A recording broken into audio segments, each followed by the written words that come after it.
Ladies and gentlemen, welcome. You're listening to the WID Podcast.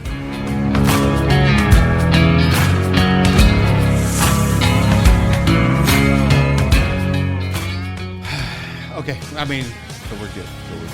Okay, well, you want me to get started? Welcome back, Oscar. Welcome back to another episode of the WID Podcast with our guest, RONNIE CAJAS. How you doing, Ronnie? I'm good, man. How y'all doing? And don't forget our co-host, honorary co-host, Hey guys, David Martinez. Yeah, right. Thank you for coming back on. El Animal, a.k.a. Sebastian. Keep going. Sebastian Nut. Keep going. Man, there's so many of them. Hollywood, Yes. Met him many Steel Toe trades. Cowboy. It's because warrants. Lots of warrants. You gotta go by different aliases. Yeah, There you aliases. go. I got it. It's a dangerous job. So I know. I feel that same shoe, man. I got a warrant. I do have a camera that's off. That one. Okay. Think about it. Being a Sancho for the last 20 years, it could catch up to you. Oh, does it? Oh, you're damn right. I wouldn't know. Dangerous job. I don't have it in me to be a Sancho. Yeah, it's dangerous, man. Yeah, shit, yeah. Bachelorette, it could be a cartel member's wife. Who fucking knows, man? Yeah.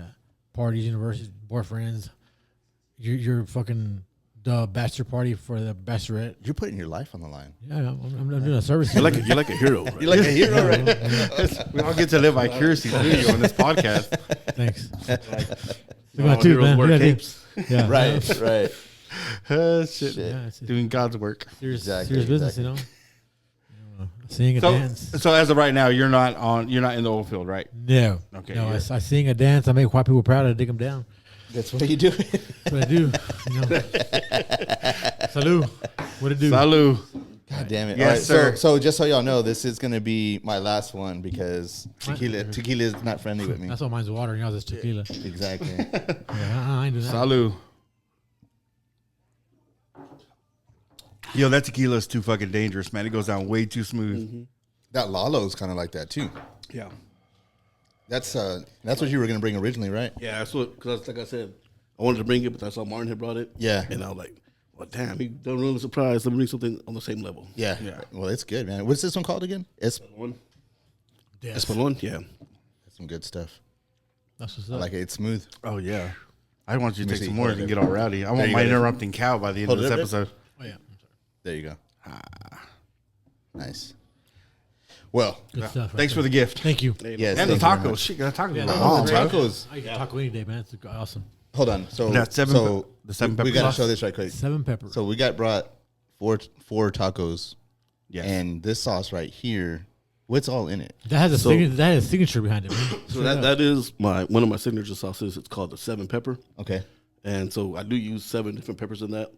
And like I was saying earlier, when people think 7 pepper, they think straight heat. That's not what it is. This Yeah. is something that has like a roller coaster of flavor because it's different level of chiles. Yeah. You have the guajillo, the serrano, habanero, jalapeno, black pepper, cayenne, and chipotle. Okay. So they're not all hot. So kind of like, No. and then of course I put my other ingredients in there and make that sauce to make it just nice and flavorful. That's Hey, that shit was bomb, bro. Oh, yeah, It's it was good. very, You ever very, thought very about making a barbecue sauce line? I've been asked, actually, honestly, my ranch is like, because I make homemade ranch too, like all my sauces I make from scratch. Okay. My barbecue, my ranch, my blue cheese, Yeah. everything I do, I sell out of my place, it's made from scratch. what's interesting to me about that is you put there's 7 different peppers in there, and in your mind you think that's just gonna be really fucking hot, but it's not. It's like you said, it's not like that. You taste a little bit of each one, and you get a different level of hotness as you're eating it, or as time goes on, I guess, after you've been eating it. But it's good. Thank you. I appreciate it. Yeah, no. I know it's good because like every time I eat like really good food, I'm real quiet and I go like this. Shake And you shake, yeah. Like, Shake it. Yeah, I'm like, damn, man. It's good, very good. No, it was good, man. Yeah. That'd be pretty good. I mean, a barbecue sauce line Yeah. or a sauce line? Shit, bro. That's that'd be the badass. funnest part about foods is like the sauces, because that's where you change the flavor of whatever you're making. Yeah. You're right. That's why I like, no matter what I'm making, you can only change that so much. Uh-huh. But the sauce is what's going to make it on a different level. Yeah. Yeah. Well, you're right. The sauce is the part that stands out on anybody's menu. Yeah. So, I mean, I know at your place you serve wings, right? Yep. Well, So I I mean, do- what's your menu? All right, so Street Eats on 1827 West Avenue in Y'all go. San Y'all Antonio, go. Texas. Yeah, I do wings, I do street tacos, I do chicken and waffles, I do specialty items. So what people know around here is rojos, which are sliced potatoes that are seasoned, battered, and fried. Yes. We call them mojos. For copyright reasons. We're not allowed to call them Oh, mojos. okay. Yeah, but yeah. it's the same thing, though. Yeah, but same thing. So we call them mojos. McDowell's. And if you get a It's not side, the same exactly. thing. Mojos are better. Mojos are better, bro. Yeah, but if you get a side, it's a side hoe. Yeah. Yeah. But if you get them loaded, they're dirty hoe. Dirty okay. hoe. There you go. Dirty I like hoes, that. So dirty hoes are basically Cochino. like, loaded mojos, with either carne asada or the birria meat. We put like melted Oaxaca cheese, cilantro, onions, Mexican crumbled cheese, and that 7 pepper sauce on top. Okay. Sheesh. Yeah, Yeah, I do wraps. I know. I do an elote wrap where we grill fresh corn, we grill chicken, we grill poblano, roasted red peppers, and corn, and we put it in a wrap. And then we dress it like an elote. You know what I mean? So like I like to do. I don't like to do traditional food. Can we go to your restaurant from here? Like, say it again, but say it slower. Yeah, it's like way. So then I grill the chicken. So fucking hot. Grill? Did you say grill? No, that sounds. I mean, I've been to your place a few times. Okay, all right. I've been to your place a few times, dude. and the food is bomb. Thank you, It's man. I bomb. appreciate that. Absolutely. I know I eat there probably once a week. I mean, I'm sure. I mean, I get the what's it called the to go orders. Okay, yeah. DoorDash and Yeah, there you go. Because I mean, It's convenient. It's incredibly convenient. And then again, I mean, I know that I use like San Angelo to go and stuff like that because I like to dip. I mean, there's a lot of people out there that are looking for work, Yeah. So anywhere I can, that's where my Especially local. I mean, local. Oh, yeah. don't get me Support wrong. local. I love San Angelo to go, and I love San Angelo to go. I appreciate DoorDash, but I feel my food is more appreciated when it's eaten fresh. Oh, for Yeah, sure. no, definitely. Yeah, for especially sure. like what I do because we make everything to order. Yeah. Fresh. It's like Yeah. man, like I said, I make everything from scratch, so it's like you can actually feel what we're trying to do. Yeah, that's your back there. passion, man. Yeah, Absolutely. it really is. Make it I with mean, love, bro. So how long Trust you me. been open in the place you are now? So I opened in 2020 during COVID. Oh shit, okay. Yeah, so I mean, it was like a little It story. was behind tough, man. Yeah, So COVID was no joke. Yeah, for real. I mean, so when I was during COVID, I was actually working, in different places.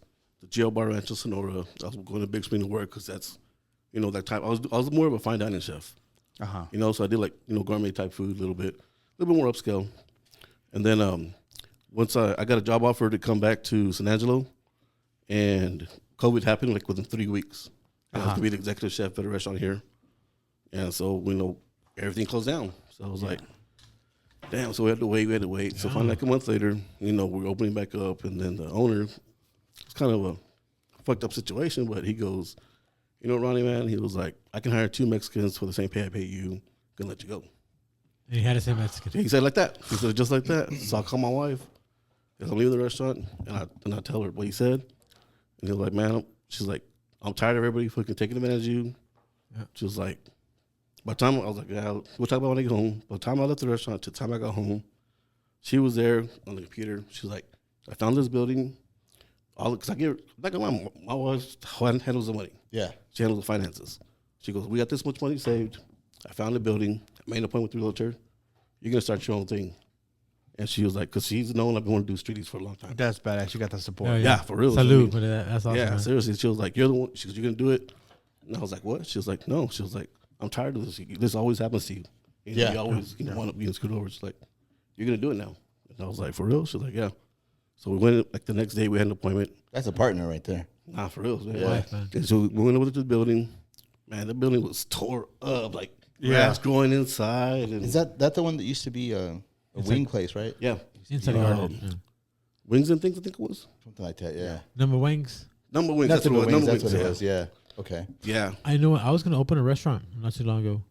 I called it None But Wings, right in front of MLK, like with a big chicken and a spoon Why and a there fork. though? No, just for that reason. It'd be like real, I mean, if it's good, real colorful. It would have Just made it. Yeah, it would yeah, have made it. red and yellow. And me and my mom were looking at it, and this lady from the City of Commerce was there, like, "Hey, what are you doing?"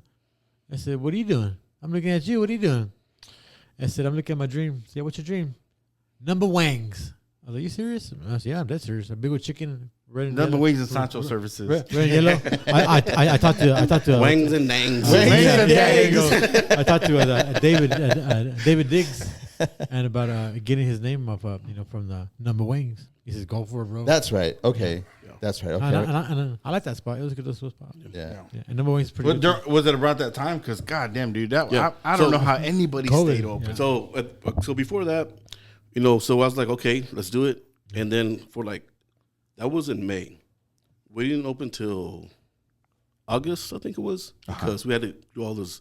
I did all the work to it myself to get it to go again, and then everybody, we're talking about it. Everybody's saying, you're not going to make it. There's been 6 places in 3 years. And nobody lasts more than 5-6 months. Yeah. And I'm like, It goes like that. I know what I'm doing. I mean, I love what I do. I know what I'm doing. And we're like, all right, that's cool, whatever. Once we got it all up and ready, and then when we opened up, man, I'm not gonna lie, bro, it just took off like crazy. Like it really did. Shit. That's I was there 14 to 16 hours a day the first month. But I was because There's something to that, right? Like there's something to that consistency and the passion that you have in it. Because if you have the passion, you're going to be there. I wanted to Bro, make sure you got good food. It's on. Yeah. And like I said, I didn't get I'm trying to think how to say it correctly, but the reception I got was way more than I expected. Yeah. You know what I mean? It really was. I mean, I was selling out for 2 weeks, thinking that I had enough, and I kept on selling out. Run out. Man, Now what time would you run out during the daytime? Evening? Early? 8 o'clock, 9 o'clock? Oh, so in the beginning, I was open from 11 to 9 straight through, and I'll be done about 5 or 6. Oh, wow. And I'm I'm selling out everything. And so I had to buy more. And finally, I got, it took me a couple months to get it to How many where- pounds is selling out of chicken? Yeah, that's a good question. So Right? the 40 pounds is in the case, and I was going through about 8 cases a week, so it's 80 times 40, or 8 times 40. 420. I am. So yeah, so That's why you do what you do. Hold on, I'm just fucking around. I just threw that out there. I think it's because what you say 8 times 4 is 32. Yeah. So 320 pounds. yeah, so I mean, I'm all grams. I'm like, yeah, it's 20. But that's badass though. Because I know when you first opened, I know you were. I mean, just like everybody else that I've ever talked to, and of course, as myself and other business owners, when you open up, you're so fucking scared that you're not gonna make it because you got bills to pay, you got rent to come up scary. with. Dude, it's all the money you put into it. exactly. Yeah. It's the most scariest and the biggest thing you'll ever do. This podcast right here, like the studio, it's not definitely nothing like that.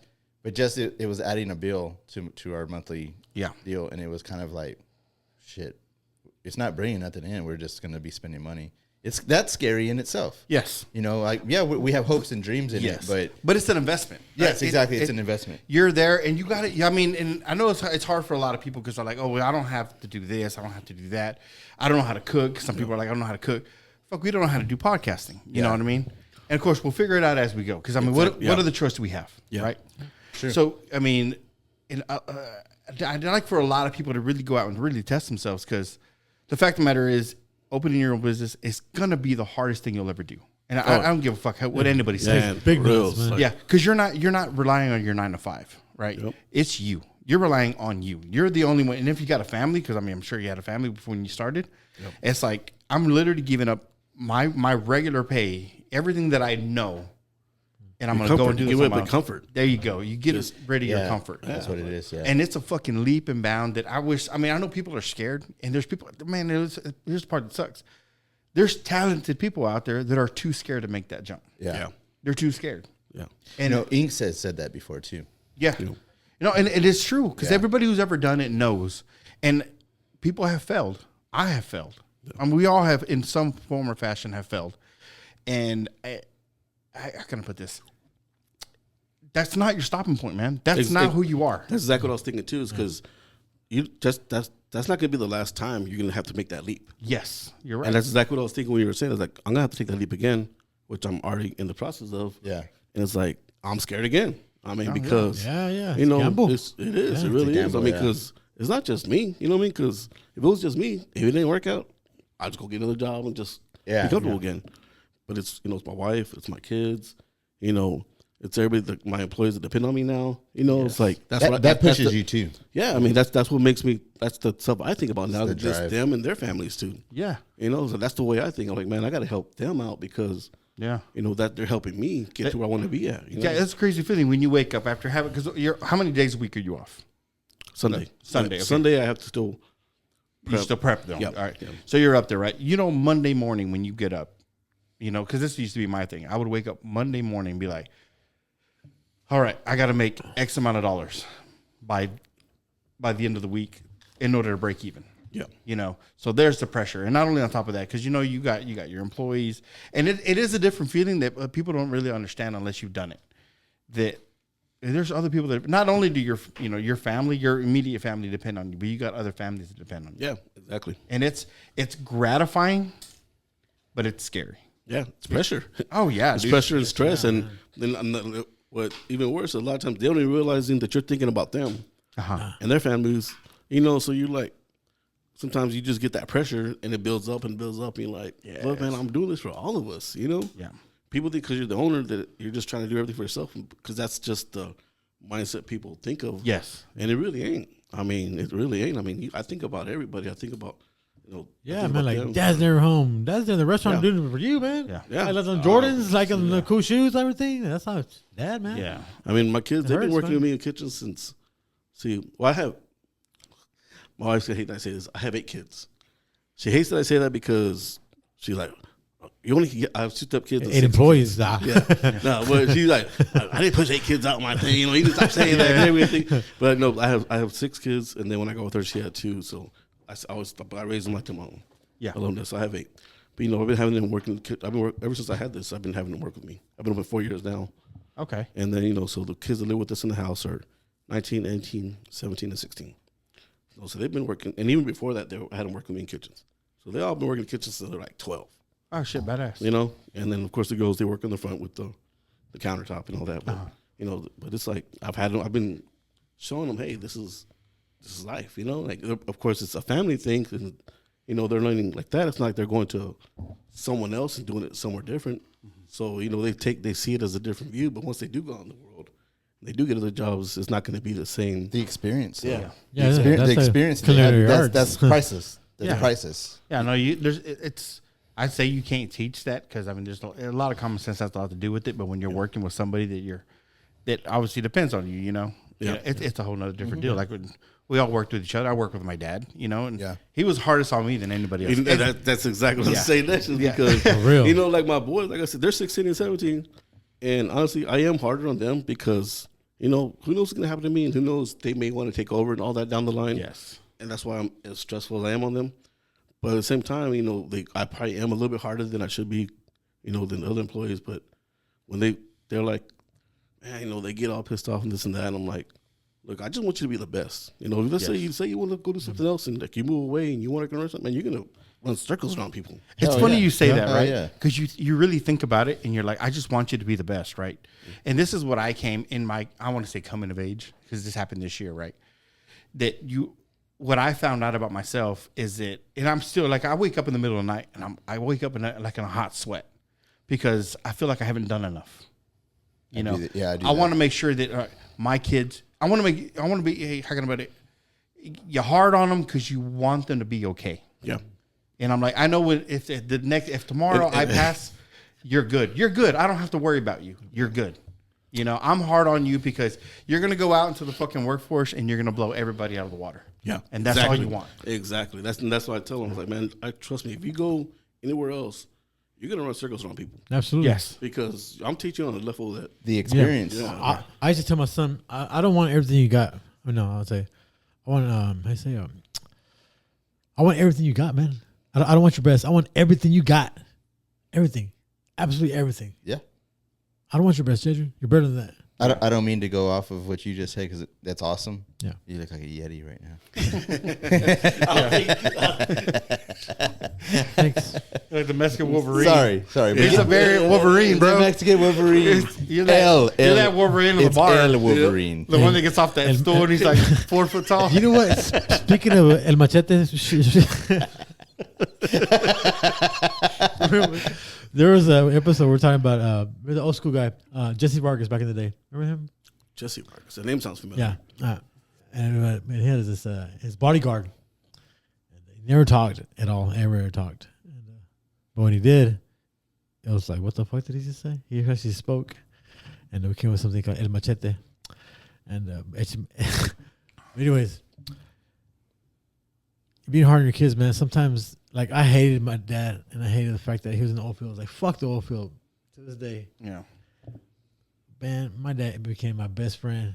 I mean, I joined him, man. Oh yeah. Yeah, my dad was my best 15 friend. years in the same fucking room with my dad. Yeah. Same here. Yeah. Same My here. dad was definitely my best friend too. Like, Yeah, man.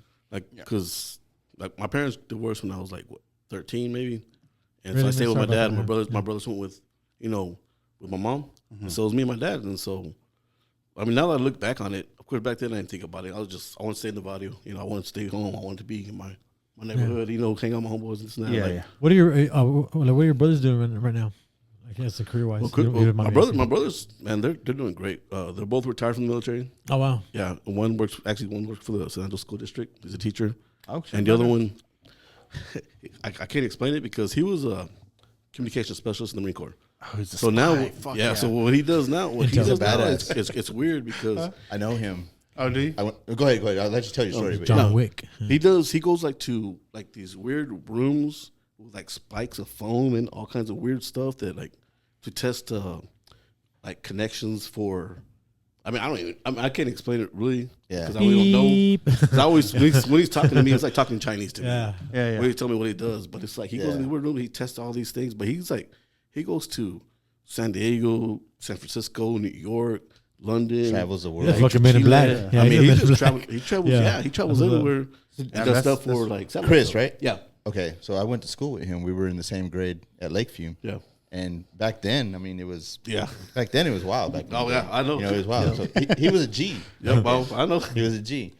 And then I didn't, I mean, like you graduate high school, you don't keep up with anybody and what's going on in life. And then, man, years later, I think I was probably working for a drilling rig, and a picture comes across, like like people you may know. Yeah. And it was him, and I clicked on it, and it was a picture of him as a drill sergeant. Oh yeah, yelling. Really? He is That's a badass. America, That's fuck a yeah. badass picture right such a there. badass picture. That's cool, Yo. man. Because the guy that he is yelling at It's crying. is yes, Yeah. yes, and I mean, I was like, holy. But see, in my, I mean, he's a different man now. Like in high school, you're a kid. Yeah. It's something else. That's what I still. yeah. That's what I remember because that's how we were. That's what we needed. That was probably the last time I saw him. So that was probably what I still remember him as. But he's a different man now, and that's so foreign to him. I'm sure. Yeah. You know what I mean. To see that picture of him though Yeah. was like, holy. That was a shit. badass picture. Just like That's yesterday. that's a Yeah. fucking that's a different person He's completely. on that ass, wasn't he? It was like have you seen Full Metal Jacket? Oh yeah. It's like that Yeah. guy. What's his name? I have to look him up. The Yeah. drill sergeant from Full Metal Jacket. Yeah. It was like watching Remy, that guy. Remy or something like that. Like, I'm about to look him up. I need real to quick. find but yeah, but that picture's badass, and it's Sergeant true. Like, Sergeant Gunnery. Yeah. yeah, Gunnery Sergeant Yeah. Emery. Emery, Emery. Something. Yeah. I'm gonna look him up real quick. But yeah, and so what the fuck was I saying? Sorry about that. No, you're good. Yeah. Oh, so I mean, no, like I said, like they went with my mom. And they went to the north side, lived by Lakeview and all that. And I stayed in the Vadio. And so like me and my dad were like, that was like my best friend. Yeah. And so like I said, like I told you earlier, like Martin Cerro, I had so many different friends that came and stayed with me because my house is kind of like a halfway house for all my homeboys got kicked out. That's what's up, man. You know what I mean? Because my dad was like, because we're back in the day, like I said, it was wild. Yeah. And sure. there was fuck ups and It was a different. But my dad was always like, we grew up in a different time. yeah, It was a different yeah, time. but my dad had rules though, and like no matter who's like, you come, show respect, act right, and we fucking even though we did party and do this and that. Like I remember one time I had a party in my house. My dad worked night shift at Con.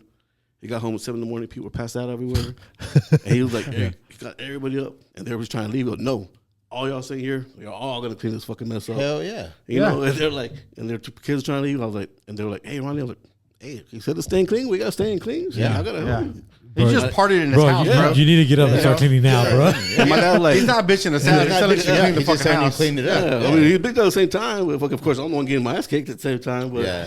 that's what it was. He's not my And- dad. You want to bet? Yeah, he was like, he said, I don't give a fuck who you that. He's gonna come over here. He's like, I hope you kick your ass. I'm kick his ass. I mean, my dad was just like, no, you're gonna be doing this. Tell him I said that.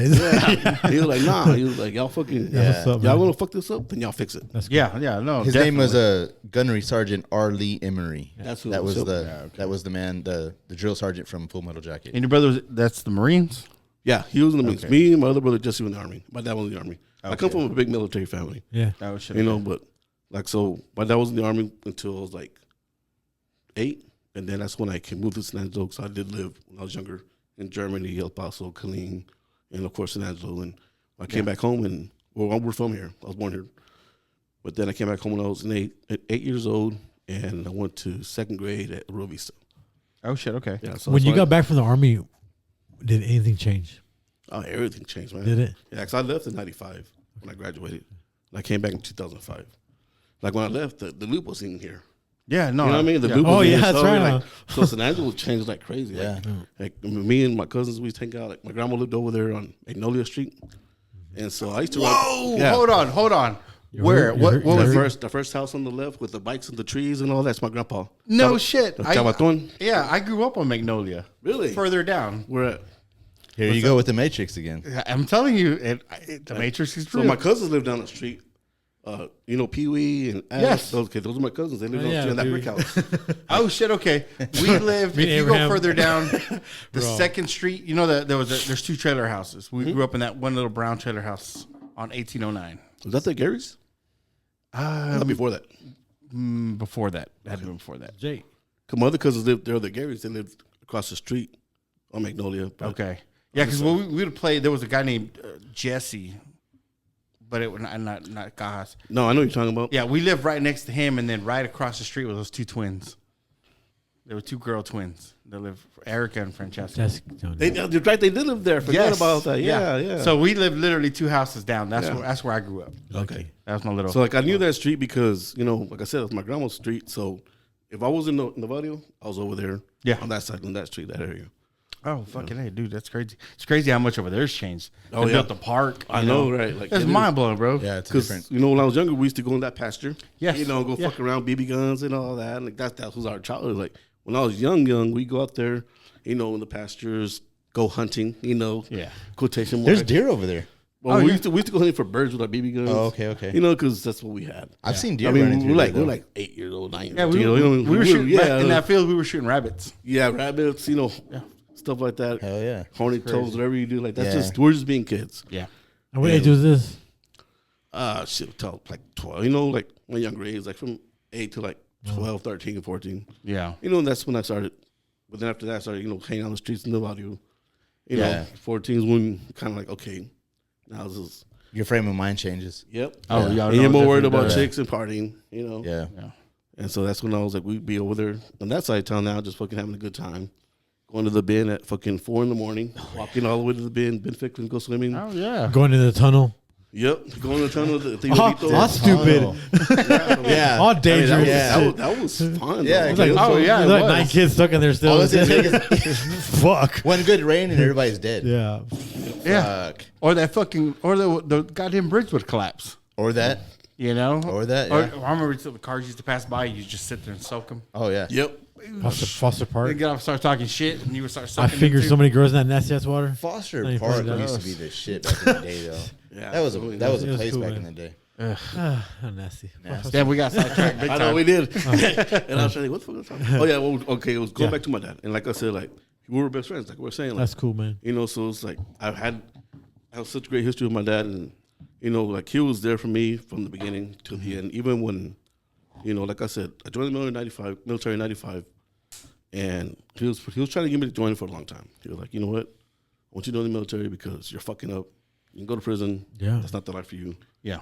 You can be like, oh, you. A lot of big brothers went that time, man. Yeah. And that's what I was saying. That's what my dad said. Like, you can be like everybody else. He's like, I don't want that for you. Like, go for military. And I was like, so at that time, my mentality was like, no, I was getting myself ready to go. I was really happy when you went, man. And I feel I like, remember being a lot younger, and seeing Mondo and some of his friends, and it took off to the army. I was like, that's cool, man. because we were all going the other Because direction. I wanted to go to the Marines or Army or something, but they were like, no, sir, too late for you. I was like, fuck. So I want to leaving. Yeah. And the reason, of course, Troublemaker. we're in high school, and My concho. my girlfriend at the time, which is my ex-wife, she was pregnant. Oh, okay. And I'm like, Time to okay. change. And I'm like, you know Time to what? I change. need to be there for my son. Yeah. You definitely gotta go, So I man. was like, that's what I was okay. I went home and told my dad, you know what? I think I'm joining the army. He's like, oh, so she's pregnant? Damn, And you. I'm, yeah. Yeah, she is that. I'm What do you do now? I looked at her like, what? Like, well, yeah. He was like, okay, well, if that's what it took. That's what it took. Yeah. Yeah. But I mean, You made the move though. Yeah, and so that's when I wanted to join. Good job, Mr. Wonderful. Yeah, and wanted to join, leaving. Left, went around the world, man. It was amazing. I loved it. You dude, bro, your eyes got high. You know what I'm saying? Just seeing cool shit, man. Yeah, traveling. Yeah, man. Traveling does that, right? Yeah, it does, dude. And that it was a culture shock. It really was. It's candy for your eyes. It was really a culture shock. Just just experiencing not only around the world, but in America, how different every area is. Yeah, every area is. You know what I mean? And that's when I actually got the experience of the different how different America is. Yeah. It's so cool at the same time. I love it. I love it. I think that's what's that right there. What started me being more of the mind thing, like the way I think now. You get it. Being more open minded. Yeah. Yeah. Having more understanding how other people think. Yeah. And are. And well, that's more where it comes accepting. from. It comes from is being yourself, getting yourself available to other cultures. Yeah. And that people that are stuck in that fucking this is the way it needs to be. This is the way, in their cultural circuit are people who don't travel much. Yeah. They don't get out much. Exactly. They don't understand everybody else, and sometimes people just don't want to understand everybody else. Yes. Like they're so stuck in their little ways that they don't want to fucking see everything else. For the longest time, I hadn't left Texas forever because I was in so much fucking trouble. I couldn't fucking leave. Okay. So you're talking about seeing the world. When I was finally able just to leave Texas and go experience other states, I'm like, I miss Texas. Like, holy shit. Yeah. Dude, Yeah. That's you know what I mean? It's for real. It's like, I don't mind. I like other places. They have great things to offer. But at some point, it gets to like, I want to be back in Texas. Yep. It's just you bring it with you. yes. You really You're do. like sanding Because cheeks, what bro. you I'm sorry, what but you there's don't some realize, there's people like what you don't realize is how many people I'm hate trying to get Texas. out. Yeah, everybody. Until you leave. Yes. And then once you leave, especially back then, once I left, and I saw how much, because there was no social media. Yeah. So nobody, it's just, you don't know how other people think. Yes. And so when I left, and I told Texas, and people hated Texas and Texans because we are a proud state. There you We don't go. give a fuck. That's what they were mad about. We And they're claim still like, claim well, Texas. fuck y'all too then. You know They're how like, much- they're like, where are how much you steak from? I eat? You don't say I'm from the U.S. You say Yeah. I'm from Texas. Yeah. And then you say U.S. That's But what you people always hate. say Texas. People first. hate that. People hate the fact that they're so in love Don't with start Texas. state, man. And what's even crazier is that once I left the States, I got my mind open wider because one time I was having a conversation with, I was in Okinawa, Japan. Mm-hmm. And I used to work with local nationals, which are the Japanese people. Uh-huh. My wife hates when I talk Japanese because I don't understand Japanese and she don't believe me. But anyways, I lived there for 3 years. somewhere. hell yeah. Sure, okay. I lived for 3 years. So when I got there, I love embracing culture. So I started learning the language, and I worked with 5 local nationals in my office, and those 3 Americans. And so hey, y'all teach me Japanese. And so they, I learned I stood up in a Japanese wedding. Nice. I fucking learned the language. I loved. I used to go into town and order in a non-American restaurant because I loved embracing the culture. Yeah. And one time when we were talking, and I'm like, hey, I was like, so who do you like better? Which Americans do you like better? And what do you mean? I'm like, which are you more comfortable with? Mexicans, whites, blacks. Oh yeah. And they're like, all y'all are Americans. Yeah. They don't see it. Yeah, they don't see it like that how we do. Yeah. And I was like, what? And they're like, all y'all Americans, all y'all the same. They're like, so who are you more cool with though? They're like, all y'all the same. All y'all think the same. And I was like, that's crazy. They don't look how we look at each bro, other. because America, we're a mix. Africans, they're Africans. We're a mixing pot. Yeah. We're a mixing pot of all really different are. cultures. Yeah. And We had this conversation a lot. that's what I started thinking, man, this is the way. It's just, it gets wider and wider. America's horrible. It's not. Nah, man, it's the We best had- place we in had the this world. conversation. We have Best commercials. place We in have the world. commercials of non-stop eating food, man. We Well, throw- I mean, but if we don't finish our food, we throw it away. Yeah. Man. But that's the I mean, corporate we shit. have That's the our corporate faults. structure. We have our faults, but we are definitely the best country, in my opinion. Yeah. So the conversation that we have a lot is because we're always talking about different current events that are going on. And I'm like, what's crazy is we're just talking about it how we see it. We're inside the fucking bowl. Yeah. Yeah. I always wonder, what the fuck does everybody else think? Yeah. Hate us. They're looking outside at us. It's not. And if it's you not the same. and not just me, but anyone else in the military or has traveled the world, they'll tell you they look at us different. yeah. They look at us privileged. They look at us Cocky. basically the spoiled kids. Spoiled fucking Yeah, brats. exactly. We are. And I'm not gonna lie, because at the same time, when I was out there, I used to get pissed off when people would disrespect them and would be, you should appreciate what they're letting. What America's done for you. You know? No, I'm saying Americans should appreciate that we're there and show respect. Yeah. Yes. You know, as an American, I mean, and like appreciate that we're there. Like, I was just like, yeah, we're there, you know, doing what we have to do. But at the same time, it's like, I believe in respecting everybody. Yes. You know, until they don't deserve it. Yeah. Yeah, and I totally get that, man. Because I've seen. I mean, like I said, I've been everywhere. Not everywhere. I've been a lot of places, right? And I hate the fucking fact that, you know, some Americans go to, like, let's say Cancun, right? Yeah. Or go to some tourist areas, and they feel that they should. How can I put it? Our culture should go there.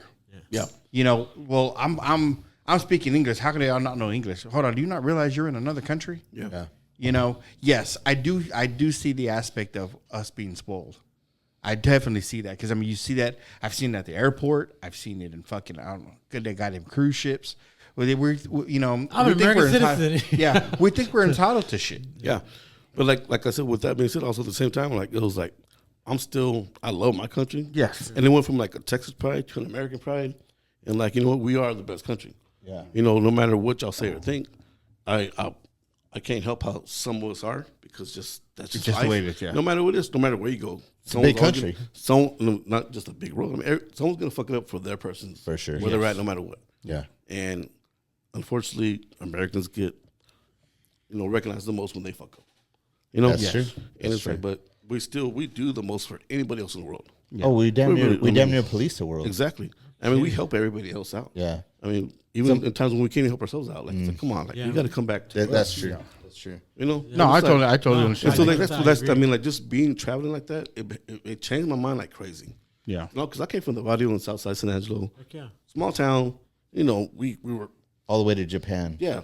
You know, so it just as my travels went, I got more experiences and I was like saw what was out there. It's like, man, Yeah, like, right. there's That's so much more out awesome, there, man. bro. And it helped my mind expand. Yeah. And Did think- that influence, like, do you think with this whole thing with your cooking? Culinary, bro. Exactly. Culinary It journey. It really did because I've always loved to cook my whole life. Even when I was little, it was me and my brothers at the house. My parents worked night shifts. I cooked for me and my brothers. And then I just always loved to cook. Yeah. Yeah. I guess And that was then- my other question is, like, when did the bug start? I guess it's always been there. It's always been there. Always I been mean, there. seriously, since I was like 10, 11, 12, whatever, when I was out loud to actually start cooking. Uh-huh. I mean, I used to go because, you know, back in the day, we had nothing but canned food, ground beef. So it was always like ground beef with green beans, ground beef, with whatever was in the fucking macaroni and cheese, whatever was boxed or canned. Yeah, mixed that's it with what ground you- beef or eggs. Ah, okay. You know? Yeah. And that's You want how to it make was. it. You want to make it taste better. So Yeah. you Oh, gotta so figure you- out- Well, you're trying to make it a meal. You're trying to make you're it making enough. meals. Yeah. You know, so you go through the pantry, you look at like whatever kind of stuff we had, add tomato sauce, add seasoning, this and that. Like, Yeah. and so that's how I would cook. I used to get the rice, make a tole, Yeah. I mean, that's just. I started at 14. I was high as fuck. And that's when my flavors Oh, that- changed. that too. Yes. I'm not Damn, gonna I'm say. in it. I'm saying that thinking I'm creating something fucking awesome when I'm it's like hungry. mac and cheese with some crumbled Yeah. Doritos, right? I'm gonna like- throw a little bit of lime and some Are you Tabasco. like Salt Bay? You're like going off your. One some- time, put me and some my raisins cousin were in all it. fucking Some high. raisins. We're like 14, 15, whatever. And we're trying to make a tole, rice tole. Yeah. And we confused the cinnamon with comino.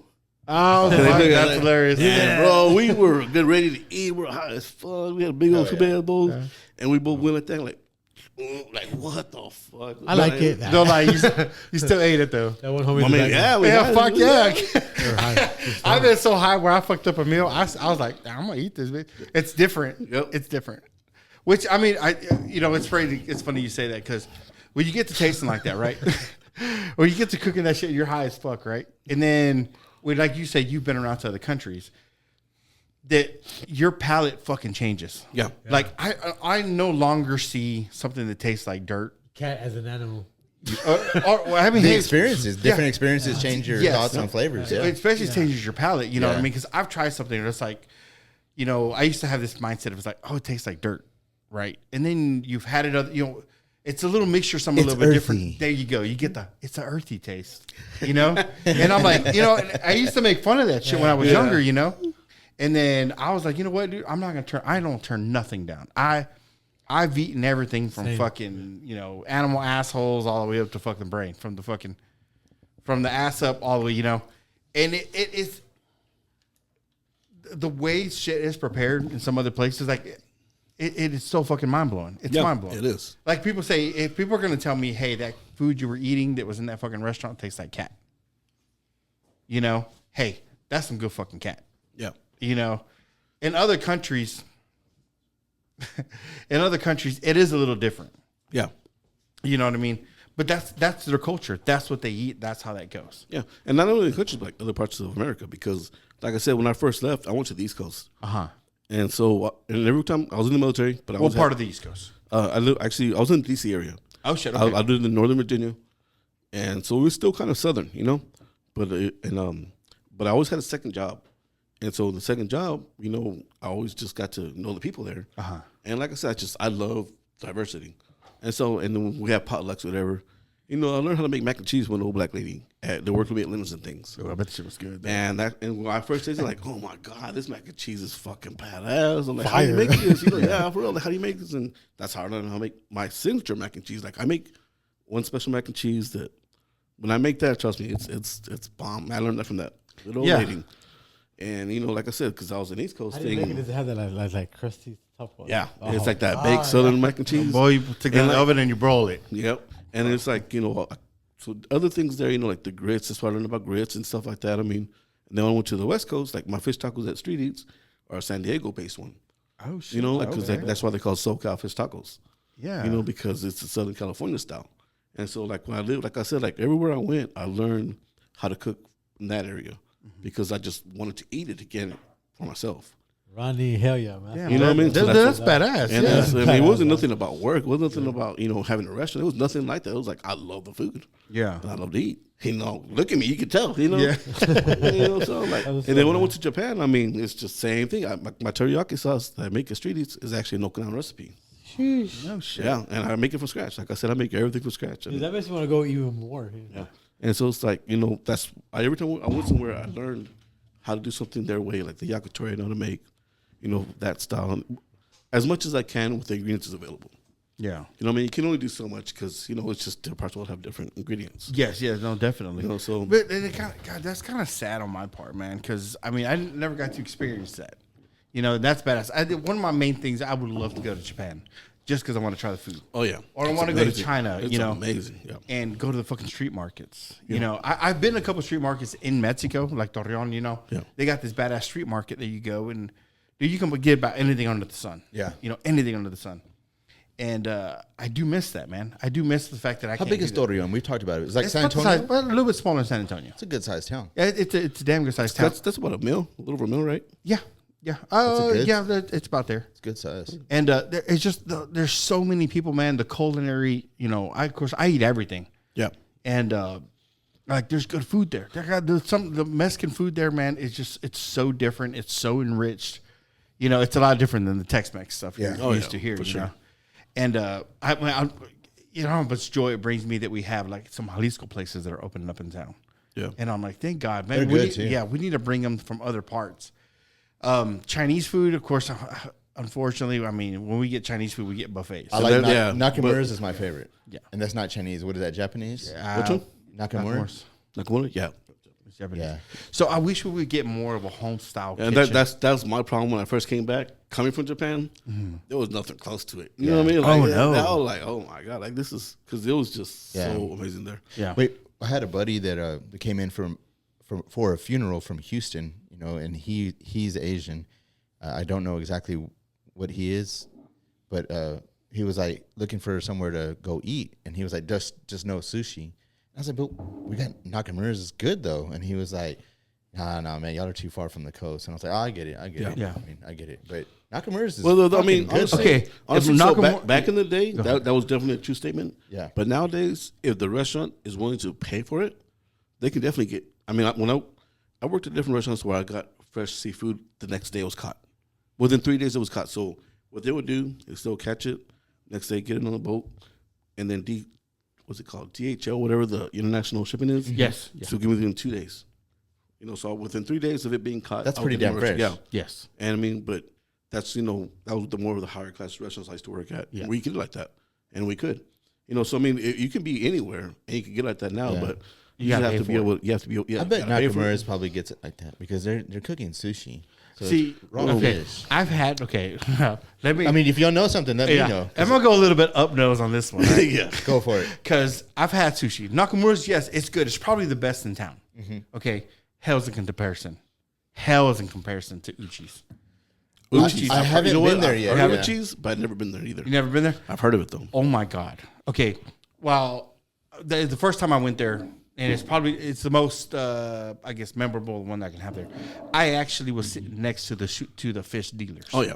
They were the market guys. They're the ones that, and their bring whole it- thing was 24 hours. When it's caught, it's brought over in the ship.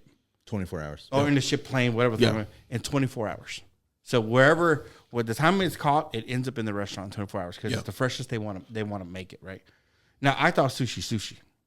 Oh, goddamn, was I wrong? Man. Was I And wrong? it's crazy how good fresh fish like that is. Yes. It really is. It's a whole I don't different think I've flavor ever had profile. it like that. Well, other than when I go to Galveston, you know, that's not even. I mean, yeah, that's different. Yeah. I mean, like, because Okinawa water was actually even different than regular water. Oh, okay. Yes. You know, because it's so clean. It also depends on if you're getting it in the farm raised, where like in the ocean, Yeah. they got these huge nets and they literally span miles and they farm raised. They're raising them in the ocean. in the ocean. Okay, I didn't know Now that. there's difference between farm raised Yeah. and wild caught. Totally two different profiles. Uchi's will get you bluefish tuna, wild caught bluefish tuna. That is absolutely fucking mind blowing. It is. I mean, literally, I just bit my lip right there because God damn, that's so good. Yeah. though. if you, I mean, it is hard even to explain to this man because it's hard for people to. It's hard to really to explain the concept. Yeah. That when I stick a bluefish tuna in my mouth and it breaks down Oh, in it my just, mouth. It melts like dissolves. butter. Yes, It really dissolves. does. Yes, I know. like butter, and I'm like, But, I sat there, I stopped, and I'm like, what the fuck did I just eat? Yeah. Like, I mean, the best, and of course, I know I say this jokingly, right? It's joking, but it's literally like Jesus Christ was sitting on the other side that he was preparing everything for me. Wow. The best. I mean, here it was you so it's- fucking it's mind blowing. different. It really Oh is. yeah, and these guys, I was sitting there talking to these guys, right? And of course, you know, they got an open book. They order whatever. they the fuck Asian? Yes, they're Asian. Like they speak English, but broken English. Okay, I got you. And they're like, you guys. I mean, we had, like our bill alone was $480. Get out! You eat too much. No. Like, here's the crazy part. It's not that funny, Is yeah. when you order that fucking plate. That's because I'm fat. That's why they're laughing. It's not that funny. Like, when you order a plate, it's not. You don't get a whole meal. You're getting like 4 or 5 slices. Yeah. That's it. 4 or 5 pieces. That's it. I love tuna. You know. So we're saying our bill alone was $480. We ate twice as much that, maybe even 3 times as much that with these other guys. yeah. And they're like, you guys like sushi? I was like, I mean not sushi, sake. I was like, I've never had it. Yeah. I've never had it. And they're like, Stout, oh, boy. this guy, this place Uchi's has straight from Japan. And I'm like, cool, man. They bring it out. I've had warm sake, cold sake, room I've never had temperature cold sake. Well, no, I'm And lying. it is. We got some right there. Yeah. So speaking of sake, I'm sorry, Oh no, go ahead. but in Okinawa, you can only get this in Okinawa. It's called habu sake, and so there's a snake that's not it's prohibited from leaving the island, and it's called habu. It's a habu Yeah. snake, and so it's basically like with the worm in the tequila. It's a habu snake inside of the sake. shit. What's the color of the bottle? What is There's the bottle? all look different like? kinds. There's all Okay, there's all there's different so kinds. many Okay. different habu sakes. What color is the snake? They're brown, black. Yes. Oh, is that right? Yeah, 'Cause but I remember him saying the skin is in the sake Yes. floating around, and Yes. man, that shit was crazy, bro. I used to get that all the time because I lived there for 3 years. Yeah, Yeah. absolutely. and it 'Cause was the bottles were crazy. Yes, the dude. bottle I was eating had that skin in it. really. And I was like, oh, so he brought it out. We were eating it we were drinking it out of a bamboo. Okay, yeah. Little bamboo cup with a bamboo bowl. And had the cup inside, and he would pour it, whatever. And he would straight up. He's like, "You don't eat what falls out. You take the cup out. Whatever falls out inside the bamboo bowl. That's the last drink you take. You Whatever know, this- falls out, you don't even think about. Don't that. even think about it. Damn. Because they're pouring it, and wherever overfills. You know, so you take the bowl out, the cup out from the middle, you drink it, and at the very end, man, this guy was the coolest fucking dude I've ever met, man. And he's like, Not the cool. Takes a lot. No, he's not. No, he was. Bye, Dave. He's getting Bye, all Ronnie. butthurt. And And it was the coolest shit, right? Because we're sitting there drinking, he's ordering this shit like it's just like, and they're bringing it out to him. It's coming from in front of us because if you've ever been to Uchi's, they prep everything right in front of you. They have a cook. You have your own cook. In That's front pretty of stout. Yeah. you. Dude, it is badass. Hibachi style. Yes, hibachi style. Okay. And some of like the fried stuff has to come from the kitchen, but they Yeah. bring it out and they give it to. So, anyways, we're sitting there drinking this shit, and the fucking the waitress comes out. She's like, compliments of the chef. And me and my wife, we look at each That's other. how you know. Yes, we're like, oh, fuck, we fucked up. We fucked up. I hope I have enough on my card to pay this bill. Pufferfish. Oh, I've had pufferfish. No shit. Yeah, dude. Like, I don't think I haven't had. You haven't? It literally numbs you everything. Did you say you had sea urchin too? I've said I had sea urchin. I've had every. Like I said, I don't turn nothing down. I've never had pufferfish. I wouldn't mind trying it. I just never had it. Yeah, it's good. Like the way she was cutting it, like it was the fish. It was the whole fucking fish. Yeah. And she's sitting there, she's prepping it, she's cutting it up, taking out the. You have to cut it on that certain organ. Yes. Yeah. Yeah. And you're taking out some kind of vein that's in the middle. Yeah. Whatever. So she's like, and you have to be licensed to do it. And they were all licensed. Everybody there has to be licensed to be able to prep fish the way they're prepping it. So, anyways, we have it at the end of the fucking night. He's like, he says something. He's like, do you mind if I don't know. He said, do you mind if I say something, whatever the fuck, right? And I was thinking like a prayer, you know? And we stop and he gets his fucking. Your wife is very beautiful. In Japanese. Hey, motherfucker. It was in Japanese. I don't know what he said, you know, because I don't understand it. We picked up, he's like, pick up your cup. And we picked up the bamboo like that, kind of like clicking it over. We fucking chugged that bitch. Me and my wife and the two other guys. Hell yeah. It was the most awesome experience I've ever had. And it was like it was all meant to be. Yeah. Because when we showed up, they were like, table for two. They're like, do you have reservations? I was like, no, we don't have reservations. She's like, oh, you need reservations to get in here at least 3 months in advance. At least 3 months in advance. I go out, you know, and we walked in. There was a fucking line that was outside. Wow. You know, and she was like, yeah, because we serve everybody. We serve until the last person leaves. It could be 5 o'clock in the morning. There's a line in the morning, outside with reservations. with reservations.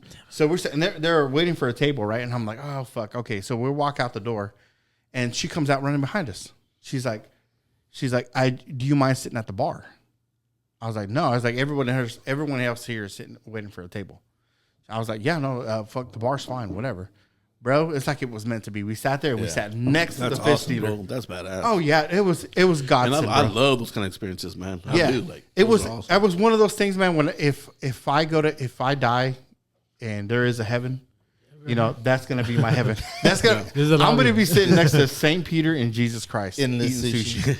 Because I mean, I shit you not, the sushi was that fucking good. Yeah. I thought I knew sushi. Until I went there. And it sucks because then what you eat after that, like, it's all right. Yeah. Anyway, And after that, what's crazy it's all is right. that was that good, and I bet you in Japan it's something totally. I'm sure not it is. mediocre. I'm sure it is. yeah, You know, I mean, No, it it could was be good. like right on the same level because I've heard of that place and I know that they'll spend the money to make sure they get that same level. Yes. of what that's over there. Hey, Ron, were you ever stationed in Schofield, Hawaii? No. Why did I think that for the longest time? Um, My brother was so like, not me, but my brother was. yeah. No, I never. Man, know Ron, I just want to say it's such a blessing to me because when I was growing up, you're definitely an OG. You know, I definitely looked up to you. Appreciate that, man. Yeah, I did, man, and I just find it. I'm glad that I didn't get to know you back then, and I'm glad to get to know you now, man. Nah, for real, but me too, man.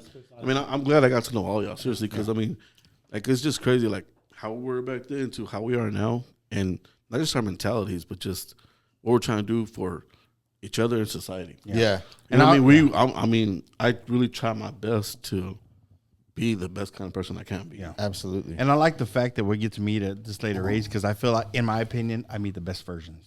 Absolutely. The best versions Absolutely. of that person. Yeah. If You've had somebody the would have life- met me back then, they would have fucking Yeah, hated and me. that's why to They this hated day me. I say fuck Edward J. Olmos. You know what I mean? fuck him.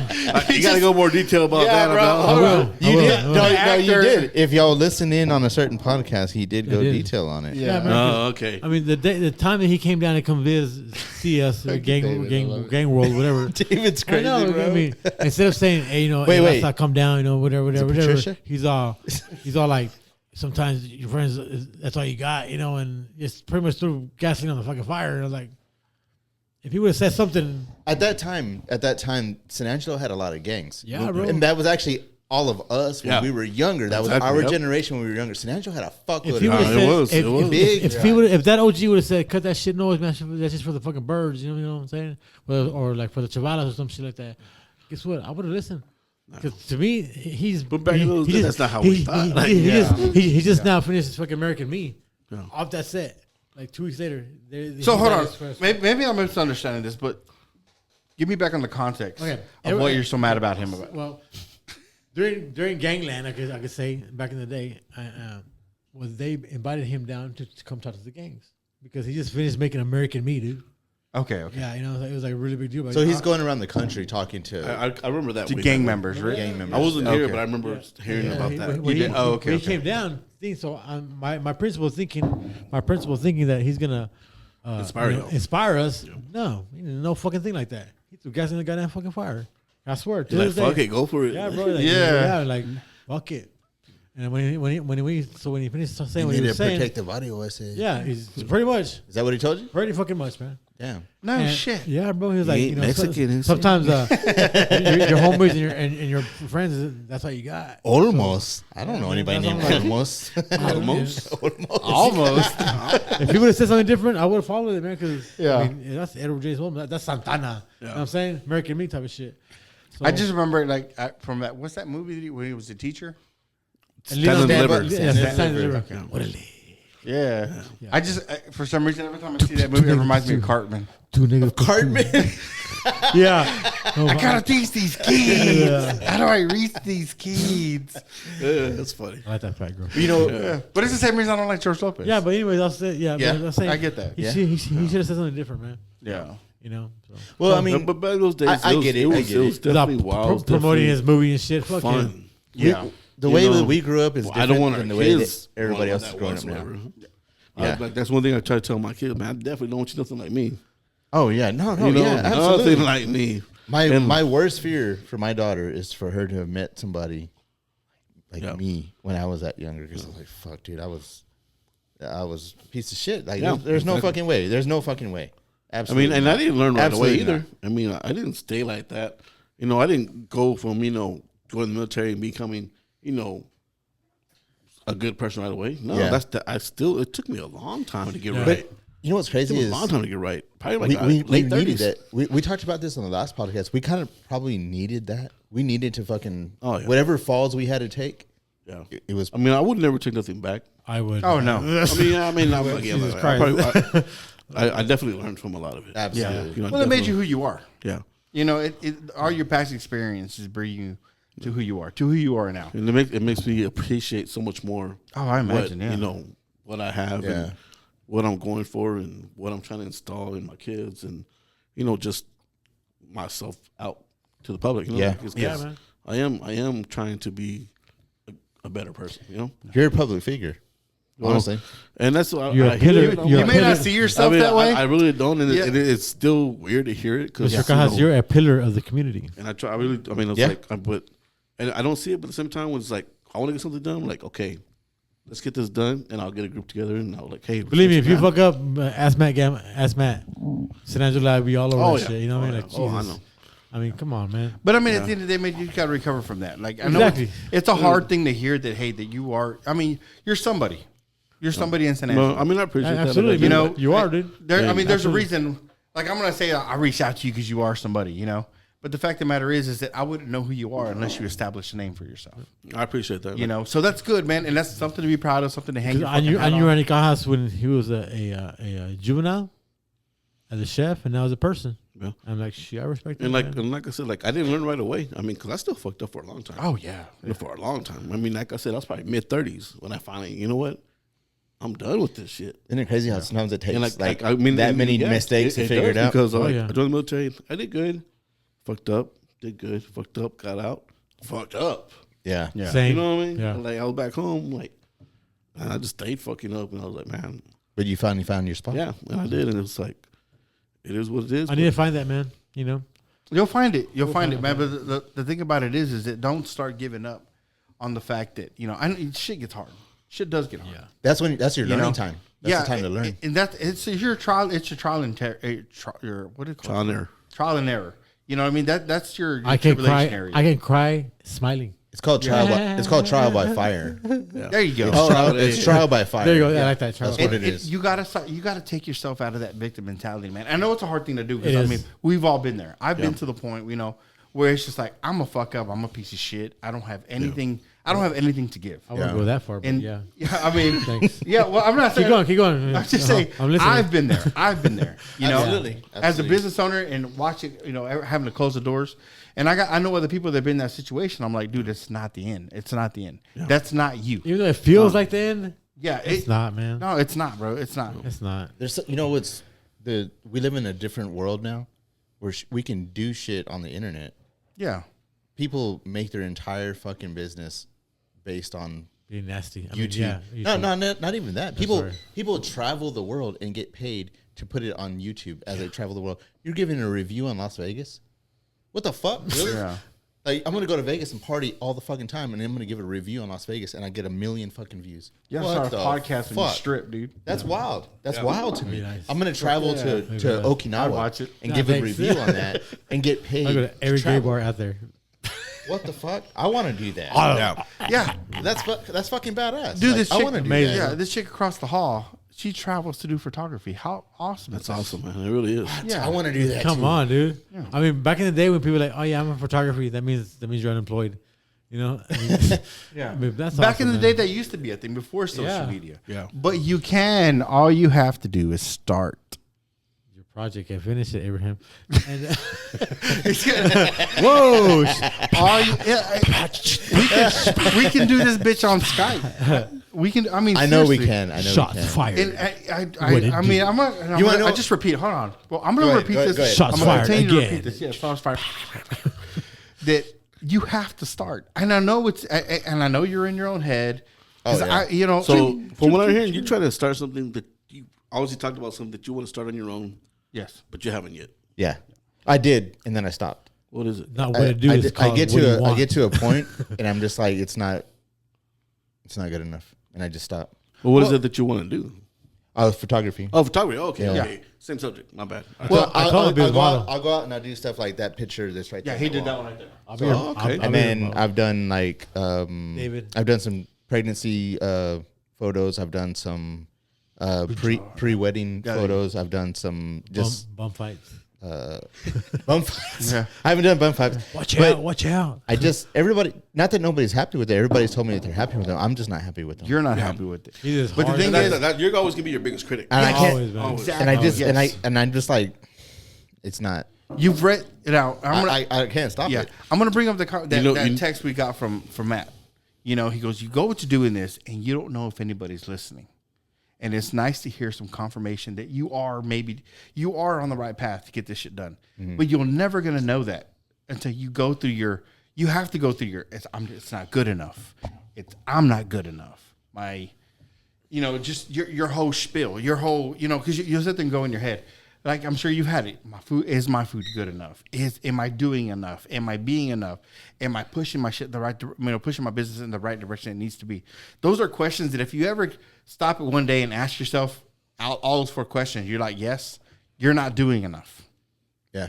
If you're content with where you're at, you're not doing enough. You're on the downside. Yeah. You're on the down cycle of whatever it is you're building. Yeah. You gotta always keep on pushing. Always. Keep on pushing. I can point out the flaws in absolutely everything that I do, and nobody else sees it, but I fucking see Oh, it. yeah. But Same here. See, I'm the opposite way. I could point the flaws but in that's out the and good everybody thing. else than That's myself. the good thing. You see where you can build, where you can. Hey, I need to change this up. I don't like the way this looks. Yeah, no one else may see it, but you do. Yeah. And that's fucking perfect, because at the end of the day, when you get to a point, you're like, all right, this is good enough to put out. I think it's not where I want it, but it's good enough to put out. That means you just passed and you exceeded all your other expectations of the pictures that you're putting out. You've exceeded all that. Now you're to the point where you're on a new level. It's like, I don't like the way this camera's working. Well, you can't control the camera. All you control is everything else. Yeah. So you've exceeded all that. You've put out your best fucking product. Now it's on the equipment that you have. And you can't control your equipment. All you can do is buy better. You want to hear something real stupid? What's up? Is I'll get on these I'll get on these groups, and actually not even these groups. I'll go to these old school photographers that used to do it with like just regular film photography, like amazing fucking photography. And the thing that what you have, it doesn't matter what you have. It's about what you have on you. Yeah. You do it with your phone. You can do it with whatever the fuck. The phones that we have right now are better than the fucking film cameras that they had back in the day, and they were putting out amazing stuff. It's just you just got to be willing to do it. Yeah, but I capture that moment. Exactly. But my problem, my real problem is, go ahead. My real problem, I guess, is when I get out there and I'm doing it, I don't really know what I'm doing it. Like how do I say it? What am I actually doing? Like, say if I'm out like in New York, okay, say I'm there and I'm just out with the camera taking pictures. I feel weird. Like, what the fuck am I doing? Or if I'm just say I'm here in town and I'm just walking around taking pictures, I kind of feel. No one's not even noticing that you're there. No, they're probably not at all. I used to be the same way when I was with Fernando Deanda and Sergio Cardenas taking photos. When I have that camera, I don't care where I was at. It's at a car show or a modeling or a Victoria's Secret ad or whatever. I own it. I'm the guy that walks right in front of everybody, gets right in front of the stage. That's what I need to do. Huh? Yeah, dude. If you got that camera, it's like you're on a mission. It's like, but with people like us, it takes repetition to do. Yeah, to get there. It takes repetition. It takes because how many pictures have you taken? Thousands. And at first, you were like that, but as you get to the point where it's like, this is my profession. I have to put out what I put out. Kind of like when we first started this bitch. Oh, we don't want our names out there. Yeah. We don't want this. We were scared about everything. And look at us now. Now they just the fucking words just flow. I just don't give a fuck. Like my phone, it has pictures of nothing but me. Yeah, that's it. Can I say? Yeah. No, just kidding. I mean, people black but it's just me. And some people are like, I don't like it. But years from now, I'm like, damn, I look like that. And I see nothing but flaws. Yeah, but that's you. You know what? That's what. Whenever we had, I hate that shit, man. They're great fucking pictures. When we had your boy Alex on, I remember him talking about that. How dude looked great, amazing, works out constantly. Yeah, but he was like, I'm never there. It was this whole like in your head, I guess. I wake up. You gotta get out. You gotta get out. I look in the mirror constantly because I might think that it's not gonna be there the next day. Yeah, every day. I mean, I'm probably like 12, 20 times a day I look in the mirror. Yeah. Because I think it might not be there. The abs won't be there. The chest, the cuts won't be there. My shoulders won't be there. It won't be there. I've always been like that. In a way, for you though, David, you've kind of built it to where your body has like muscle memory to where you're not going to fall. Like, you might get a beer belly. Oh man. But I don't feel like you're going to, what do they call it? Like a military, like people that are in the military, they do so many fucking push-ups over so long of a time. They're always going to have this certain look to them. Yeah. And I think that's going to be your body plateaus. It's plateaued. Yeah. Well, like right now, I think I look like skinny. That's what I think. But when I feel like you lost mass. Yeah, but when I work out, I pump so much blood in this thing. I look totally. After work, I look totally different than I do now. Way different. Oh yeah, because then your body's pumping. Yeah, because it's like pretty much I got dick skin all over me. You know what I mean? I was gonna say man. Like as older we get, your body just isn't the same. It's gonna change. Look at Sly and look at fucking Schwarzenegger. Man, those guys were fucking monsters. You'd rather have that than have that. Look at that. I would rather have that. Right there. I think that's fat.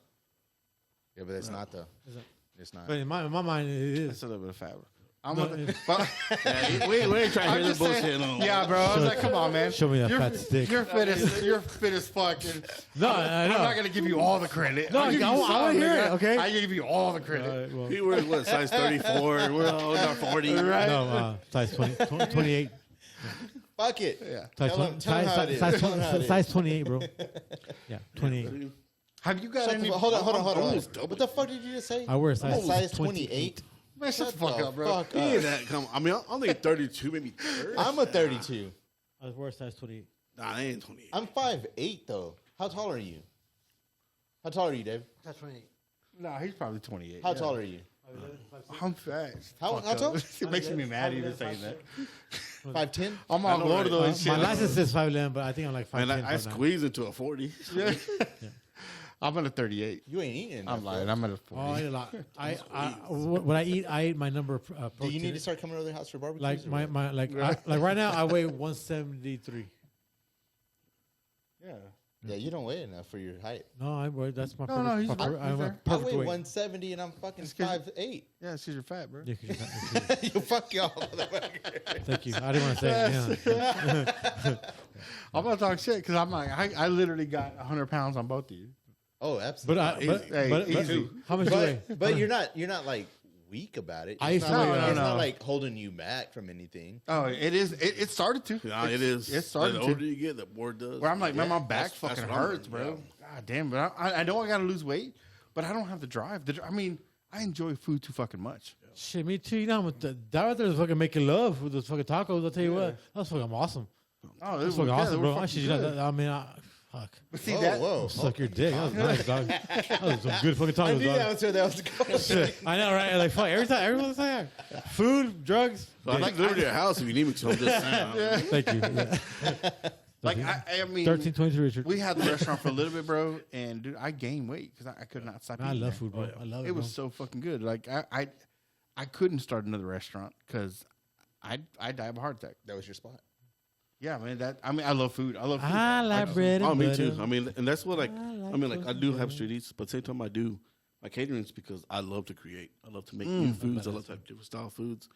And street eats is more like just like something I wanted to create. Yeah. I have like to establish me as a person. Yeah.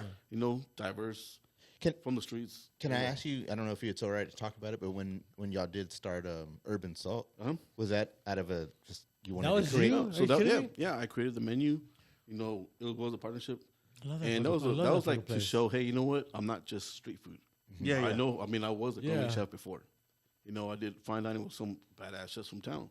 Yeah. I mean, you know, I know.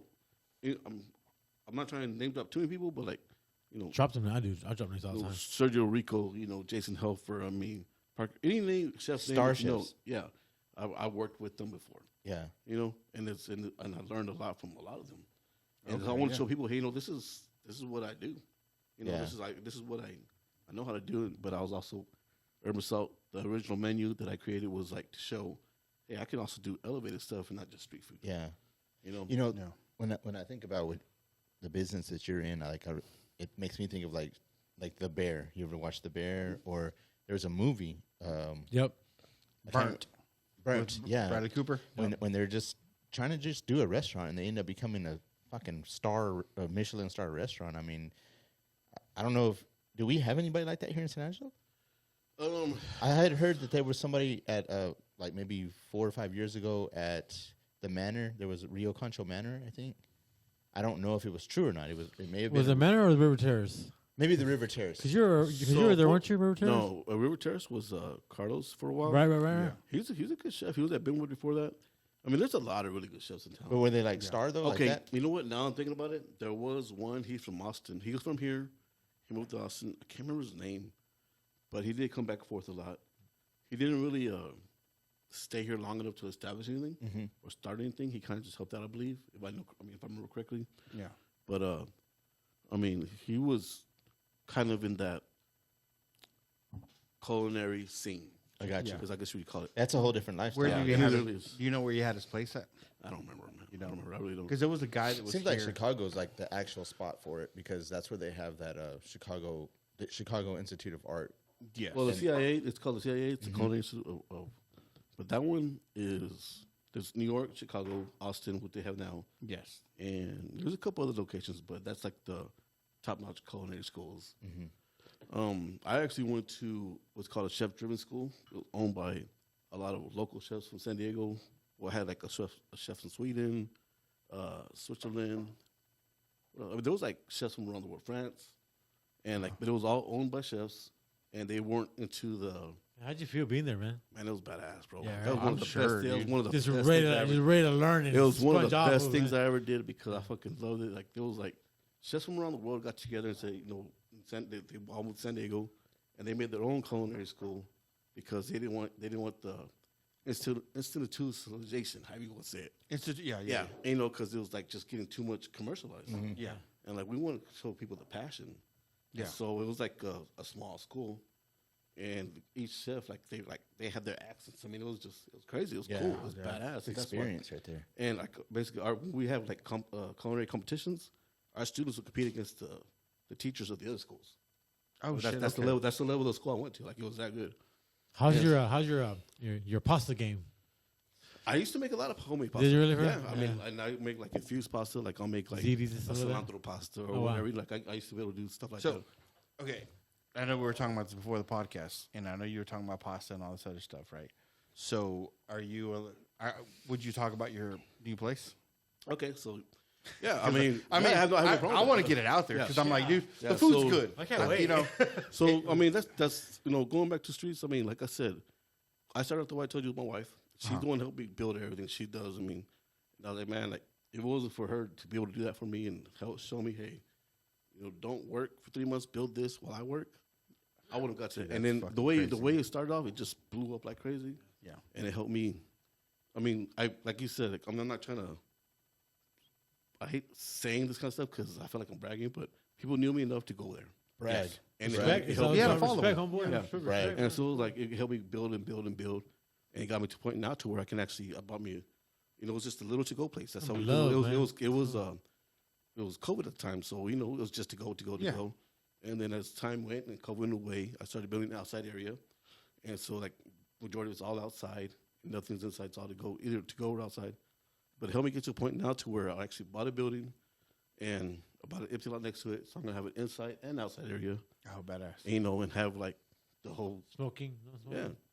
yeah, it's gonna be everything. I want to have like a little stage. It's gonna be we have make a barn Oscar, grill. can we go, Oscar? Right, of course, yes. And then Cool. so it's gonna be I heard it here. what our goal is. Just a nice have a streets grow the way we want it to grow. Sounds good. And it's just it's cool to know that Sounds this like a good is spot. That's my next. It's your next venture. Yeah, that's it your is. next. Absolutely. And It's your it is upgrade, scary and stressful, but hey, I gotta try it. Like Yeah, but man, like I said, it's that leap you got to take, and it's that leap if you don't get comfortable, because that's what the comfort is the killer of joy, man. That's Yeah, man. Once you get comfortable, it's That's like, my hey, thing right there. you need to get out of that comfort zone. and it's You so always want your back hurting, man. It's so fucking true. It's so fucking true because I mean I've had it happen to me before. Like you just, okay, everything's all good. I just want to hang on to this, but you don't go nowhere. You're just there. Yeah. You know what I mean? It's like, what the fuck are you doing? You're just fucking enjoying, just being stagnant. Oh, fuck yeah. You know what else is stagnant? Dirty fucking water. That's what's stagnant. Yeah. You got to move on. like that. Yeah, and It's like a No, wife. I mean, I like the saying, but you're right. You're right. You don't want to be that. You don't want Bruce to be Lee that said stagnant it. water. Bruce Lee said it You want to perfect. be because growing. once you get comfortable, Be like then, water. then you get too comfortable and it just goes down. Yeah. Yes. Well, Bruce Lee said it. He was like, you keep going, you get to a plateau. He was like, you enjoy it for that fast. You keep going. You don't stay there. Yeah. Yeah. You keep going. So you're saying you want me to leave my ex-wife? We're correct. Hey, Oh, it sounds like You just said the you have X. other issues you want to talk. if it's X, then yeah. Since we're talking about that, what a crazy week. Are we gonna get into it like that? No, I'm not. Are Because we going another route? We're going- I Ronnie's tacos, good? and she will never make me tacos again. I'll tell you that right now. Cynthia, you will never fucking make me tacos again after what I just fucking ate today. Wow. I have to go back and Fucking edit tacos. Shit, we gotta take that out, bro. Tacos. You're gonna get kicked the fuck Man, out. dude. The last time, Zane Bowers, good guy, works at Bruin Trailers now. He's number one in the nation. But his mom made this amazing fucking lasagna. And I fucking love pasta. But this old lady made us some fucking lasagna. Since this day, that's been 5 years ago, she has never made me lasagna again. You know what? I mean, Amazing cook. one thing that I don't like at all is that I guess I feel like because people once they know that I'm a chef, whatever, like that, they don't want to invite us to cookouts or and trust me, man, I love everybody's food. I love to eat. Yeah. I do love to eat. I don't judge people. I don't care. I appreciate everything that's out there. I mean, I love to go out there and just taste everybody's food. But I do get like a lot of people. Nah, I'm not gonna invite you because Yeah, it's I hate your brother. Like, man, I want to get fed too. Yeah. Shit, I want to cook all I the don't like time. your partner. But I have one of my best friends. His mom. She makes some of the best Mexican food there is. Yeah. Every time I'm like, hey, and she's like my second mom, but like, Uh-huh. hey, Maria, I want some of this. She's like, okay, I got you, mijo, this and that, and it's just I miss being invited so much to go eat somewhere. I miss that a lot because it's like it definitely decreased, because I guess people just yeah. whatever it is, but it's like, Well, man, it's intimidation Because I mean, let's say you invite a chef over. You know, you're afraid your food's going to be criticized by somebody who does it for a living. Yeah. You know, I get that. I've been there. You know, and it's just like, you know what? I'm just not gonna. And it sucks because it does start to diminish some friendships you have because of the fact that, look, bro. I mean, everybody cooks different. Yeah. You know, you may not like. I mean, I did find myself. You know, of course, it's just force of habit. You know, you're cooking food. And we see, man, if this was just cooked a little bit longer or whatever. And I try to be like, get this shit out of your head. You're not the one cooking. Yeah. You know, you're not the one. It's not how. Yes, that's not how you would have made it, but that's how he made it. Yeah, exactly. You know, and that's what I see it. And sometimes that's how much why I like it more, because it's like, you know what, I never would have made it like this, but it's good. Yeah, you know what I mean. So I'm not complaining. It's not how I made it, but I appreciate I'm a big it and I like man. it.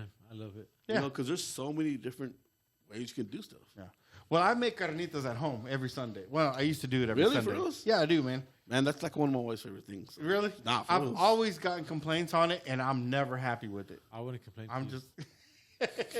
I'm never happy with it because it's just the way I am. You know, I'm like, I should have cooked it a little. But like longer. I said, you're always your worst critic. Exactly. Every time. You know, but I've never had any complaints over it. Never. I tell you what, my ex-wife's a hell of a fun cook. Yeah. God damn, bro. Hell of a fun cook, man. God damn, she could piss me out. But a hell of a cook, bro. Yeah, I mean, everybody's got their own way of doing 30 things, minutes man. or less. 30 minutes or less. And I don't know. I kind of stopped because people are just like, I invited people. You know, it gets to a point where it's like, oh, okay, now he's just showing off. He's cooking. You know what I mean? Yeah. And people, I mean, it really did. It slowed down. People stopped showing up. You know, but then again, people have their own lives and stuff like that. You know. Yeah. But I mean, that's another issue too. Is like time is hard to make now, because I mean, like, not only do I have the restaurant, I do the caterings. I try to do as much as I can. You're busy. Plus you have dad issues. And then I mean, husband also, issues. Yeah. I got another venture that I do with Jesse Sanchez from the Pit. Oh yeah. Okay. Yeah, and Luis. Is that who is it? Jesse Sanchez from the Pit? Is that yeah. Jesse? And then Luis. I forgot his last name.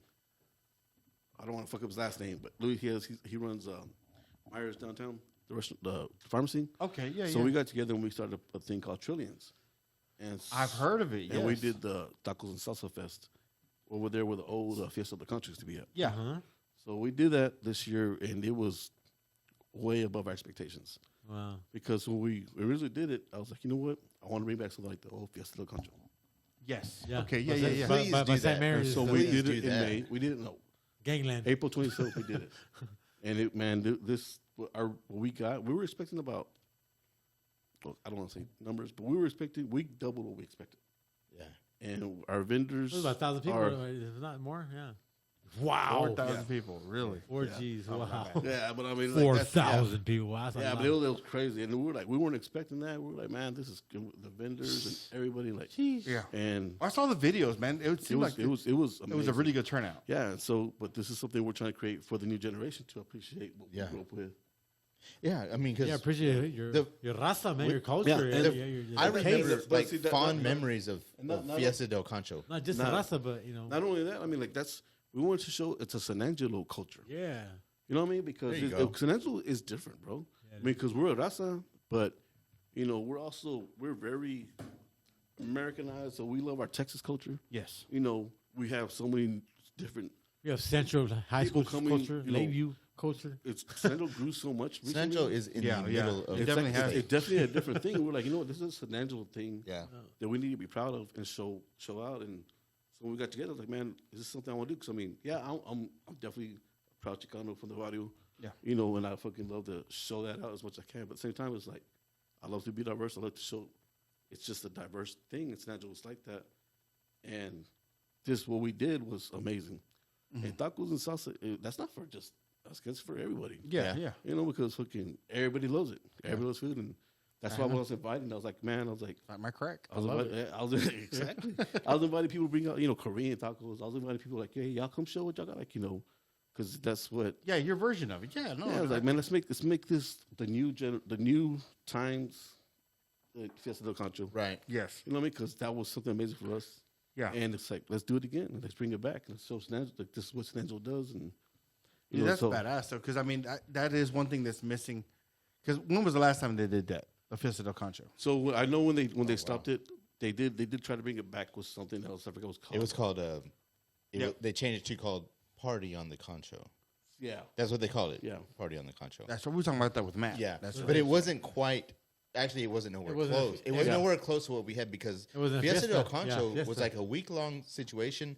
It started out with the hot air balloon races. Yeah, exactly. And then they had a river race. Yeah. And then they had a parade that would happen at night. Yeah. And it was like a nighttime parade. I think it was like a 3-day thing. It was like, yeah. I think it was like a 3-day thing. Yeah. It was a 3-day weekend. Over the weekend, yeah. And then they would have all the vendors all throughout downtown. Awesome, and it was like food and like like everything, like trinkets, whatever. Yeah. It was bad fucking ass. Yeah. And so, I mean, I don't know if y'all got a chance to go, but man, bro, we had an amazing turnout. I didn't get to go. It was amazing, man, and we were so happy. Now, like, don't get me wrong, it kicked our ass.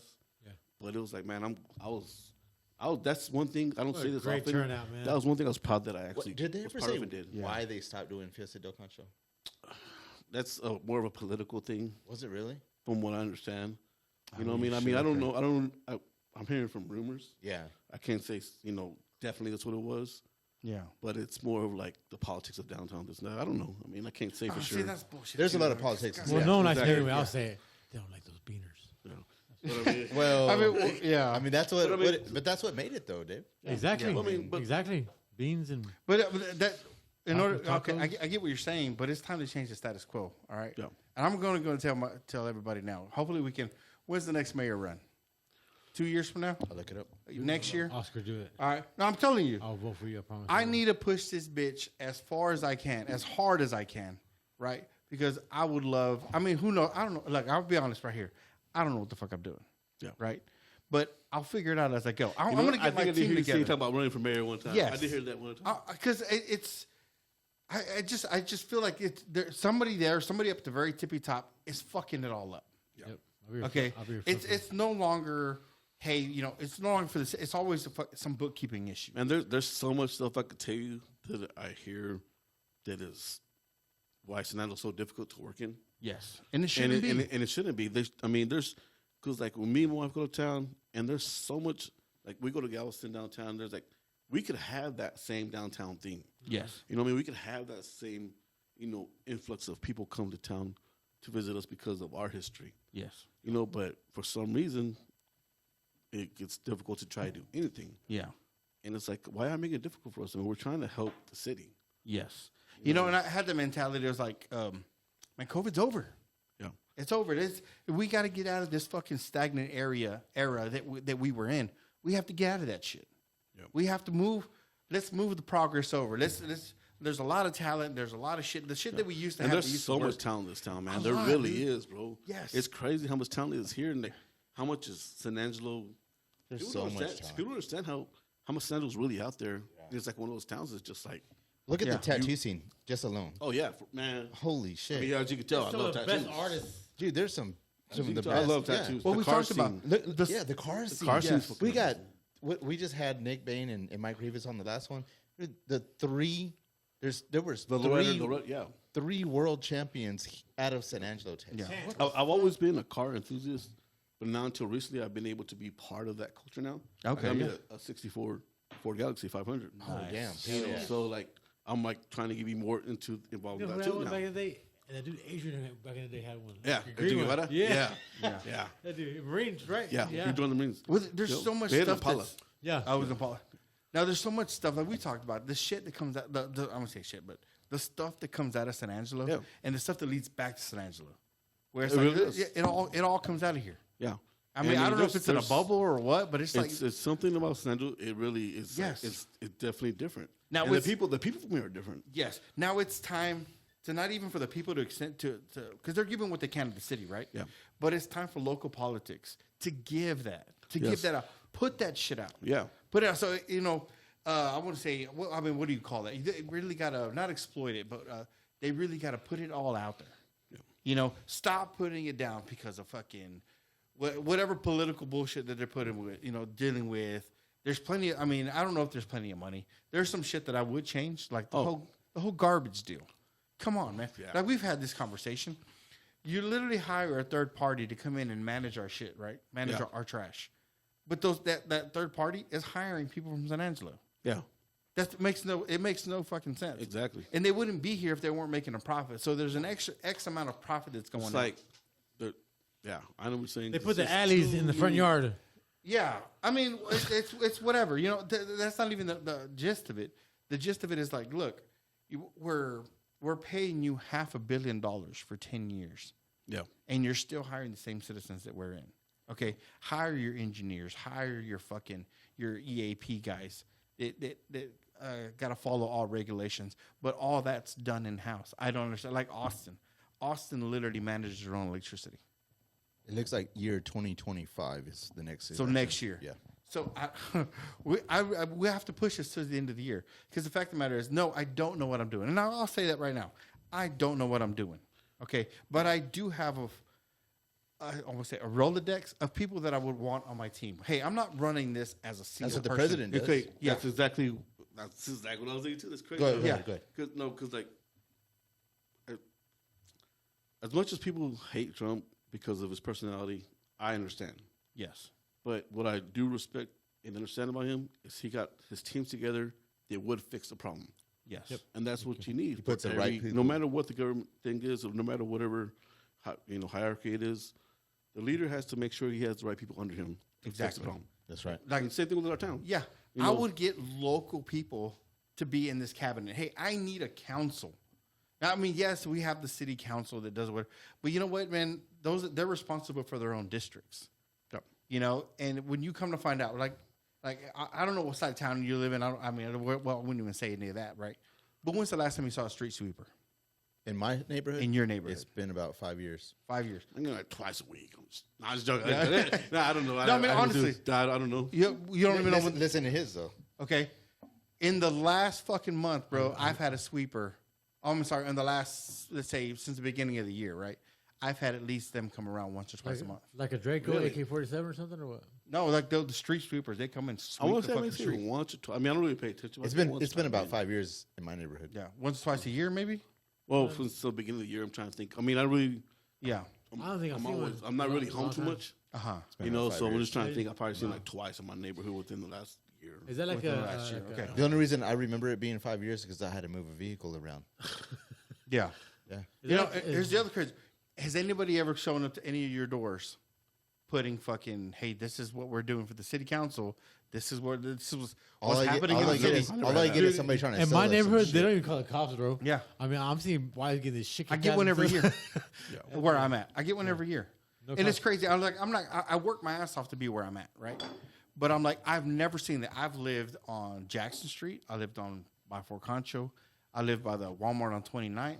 And now where I'm at now, you know? And I've never seen the income of people come to my house the way I have since I've lived there. Like I've said this on the podcast plenty of times before, right? I get a knock on my fucking door, and I'm like, shit, okay. So I go to fucking answer, and I got my door, and I got a glass door, but the glass door's tinted, and I go out there, you know, I'm walking up to the door, and there's 5 people standing outside my door, and I'm like, oh shit, I know. I come from the neighborhoods where everybody else comes from, right? We owe a bill.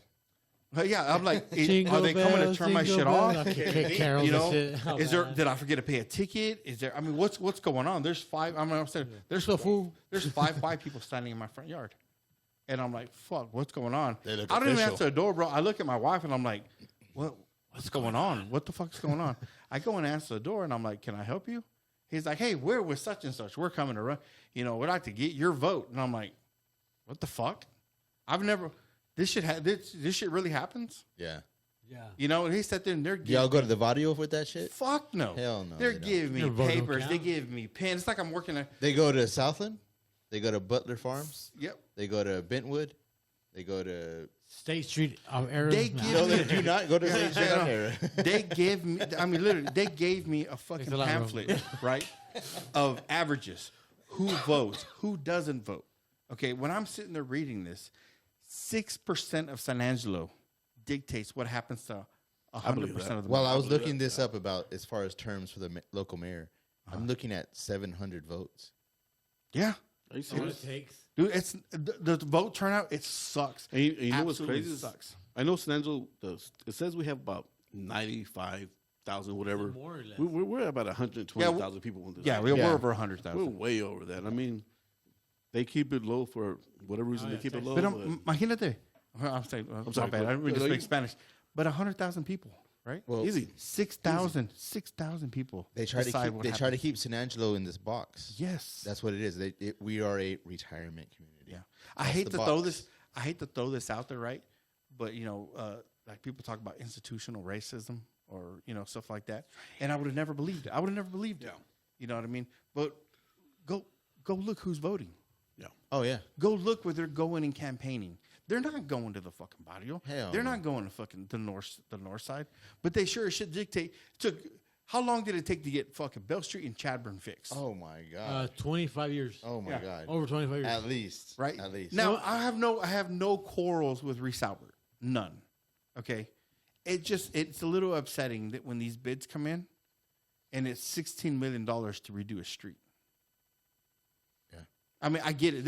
I have like I said, the first time I did it was caliche and asphalt. Yeah, I have no quarrels with that because you know what? They're employing San Angelo residents. San Angelo residents work for these people, But I think that it's a little bit.